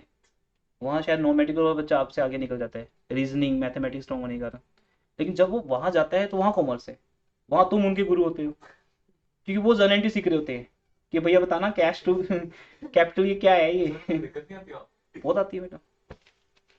बस मुझे हमने ऐसे बहुत से स्टूडेंट को ट्रेनिंग दी है जो जैसे नो मेडिकल स्टूडेंट हैं, उनको एमबीए कर ली। हमारा एक अलग से प्रोग्राम होता था 2019 तक, काफ़ी चलाया था हमने, कि ऐसे नो मेडिकल स्टूडेंट्स के लिए जो एमबीए में सिलेक्ट हो गए हैं, उनको हम फिर एक पैकेज देते थे जिसमें पूरे 5 साल का अकाउंट्स हम 1 साल में सिखाते थे। फिर हमारी ऐप रिकॉर्डिंग्स सारी काम आती थी उनको। तो वो 10-10 घंटे लगा के, कईयों के पास तो 3 महीने होते हैं कि सर दिल्ली में मेरी हो गई है एडमिशन, मैंने अगस्त में जाना है, और आज मान लो 3 महीने हैं, तो 3 महीने में ना वो फिर बस उनको बिठाते बेटा रिकॉर्डिंग देखते जाओ, प्लस उनका जर्नल देखो सारा, वो करो। वो लोग तैयार नहीं तो वहाँ फंसेंगे, उन्हें कुछ नहीं आता होता, वहाँ जाके उनकी लो ग्रेड हो जाता है। क्योंकि तुम वहाँ जाके तो वैसे मास्टर, क्योंकि जिसने बीकॉम कर ली 50% सीए बन चुका, वो 50% एमबीए का सिलेबस उसको ऑलरेडी आता है, कि ये सब कुछ कॉस्ट, कॉर्पोरेट, एडवांस, एफएम, 3 साल की बीकॉम के अकाउंट्स आने। अभी बीकॉम का स्टूडेंट ट्यूशन किस बेस पे रख रहा है कि मुझे जरूरत है या नहीं। ऑनलाइन एग्जाम में किसी ने ट्यूशन रखी, सीरियसली लिया नहीं बीकॉम को, 2 साल ऐसे निकाल दिए, अब फंस जाएंगे क्योंकि आते नहीं उनको, ना उनको कॉर्पोरेट आती है, ना फाइनेंशियल आती है, ना कॉस्ट आती है। तो ये चीज़ें इसलिए इंपॉर्टेंट है। इसलिए यहाँ इंपॉर्टेंट नहीं कि हम बीकॉम के लिए पढ़ रहे हैं, यहाँ तो शायद पेपर आप वैसे ही कर दो, पर ये सारी चीज़ें वहाँ इंपॉर्टेंट है। तो जो जो आपने मिस किया +1 से लेकर बीकॉम तक, वो सब वहाँ सफ़र करोगे, या वहाँ इंटेलिजेंट माने जाओगे। ये सेम सीए में है, 2 लाइनें हमारी मेन है बीकॉम की, सीए या एमबीए। लॉ में भी अकाउंट्स है इवन, तो 3 साल लॉ में भी तुम जाओगे तो अकाउंट्स आएगी, अकाउंट्स तो हर जगह ही है। तो ये चीज़ें इसलिए मैं भी तो शायद उसी पैशन से पढ़ा रहा हूँ। अगर मेरे सामने 4 बच्चे बैठे तब भी मैं शायद पैशनेट हूँ, क्योंकि शायद मैं मनी माइंडेड होकर नहीं, मैं आपके वो बेस को लेके पढ़ा रहा हूँ कि जब आप 3 साल के बाद जाओगे कहीं, वहाँ आपको जब ये चीज़ समझ आ रही होगी, वहाँ ज़रूर आप मुझे याद कर रहे होगे। वो ब्लेसिंग्स हैं बस, जिसके दम पे हम चलते हैं। वही हमारी एनर्जी का रीज़न है कि आपको जो समझ आ रहा है वो यूज़ कहाँ कर रहे हो। मुझे पता है कि ये क्वेश्चन एग्जाम में नहीं आना, 100% पता है ये आने नहीं एग्जाम में, फिर भी पढ़ा रहा हूँ क्योंकि ये आपको आगे के यूज़ होगा। जहाँ आपको ये पता होना चाहिए कि weighted average capital employed, weighted average capital employed के अंदर आपको अलग अलग प्रॉफिट चाहिए 3। वो सारी बातें जो आपसे डिस्कस करते हैं डिटेल में आपके फ्यूचर के लिए, ठीक है जी। तो 3 प्रॉफिट्स दिए हैं, तो वेटेड एवरेज में नोट कर लेना, हमें अलग अलग प्रॉफिट चाहिए, और जो लेटेस्ट प्रॉफिट है उसका वेट सबसे ज़्यादा हाईएस्ट होगा। ये वाइवा का क्वेश्चन माना जाता है, स्टूडेंट्स का फीडबैक है हमारे पास कि सर वाइवा में वो सारे बेसिक पूछे जाते हैं जो आप नॉर्मली डिस्कस करते हो क्लास में, वो चीज़ें नहीं जो आप वहाँ पढ़ते हो, क्योंकि वहीं से पता चलता है कि आप किसी कंपनी के लिए कितना बेटर परफॉर्म कर सकते हो। ठीक है जी, आपको आगे पता है ना वेटेड एवरेज। हमारे जो एडजस्टेड प्रॉफिट्स हैं उनको वेट से मल्टीप्लाई करेंगे, ये हमारा सिग्मा डब्ल्यू एक्स आ जाएगा। फिर एवरेज निकालने का मीनिंग क्या होता है, वेटेड एवरेज कैसे आएगा, sigma W x by sigma W, हमारा वेटेड एवरेज आ जाएगा ना, वेटेड मीन आ जाएगा। तो वेट हमारा 6 है। अब यहाँ इस एक क्वेश्चन कि वेटेड एवरेज प्रॉफिट मेथड जो हम करते हैं, इसमें वेट्स के साथ मल्टीप्लाई क्यों किया, तो आपका एक पहला आंसर आ गया कि जो लेटेस्ट वेट है, सॉरी लेटेस्ट प्रॉफिट, उसको वेट ज़्यादा दे दिया। इससे क्या होगा, हमारे पास जो प्रॉफिट थे 41,550, बेटा 1 मिनट, एमरजेंसी कोई कॉल है, 1 मिनट।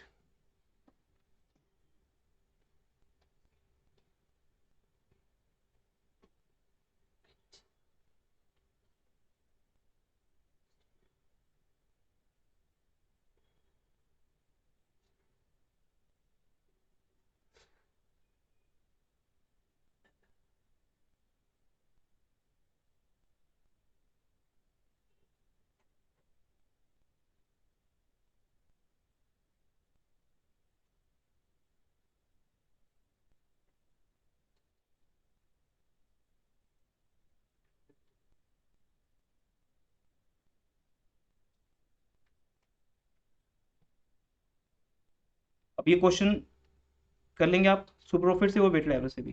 तो पॉइंट क्या चल रहा था, अब इससे क्या हुआ ना, हमारा लेटेस्ट प्रॉफिट 41,000 ना रहकर कितना हो गया 124। इसलिए वेटेड एवरेज का एक अलग से मीनिंग है कि यहाँ हम अपने एवरेज प्रॉफिट में से जो सबसे ज़्यादा प्रॉफिट है उसको ज़्यादा वेट दे देते हैं, जिससे उसका वेटेज बढ़ जाता है। और अब नॉर्मल एवरेज कितनी आती है, मान लो 35, वेटेड एवरेज क्या है 37 है, तो वो एवरेज ही।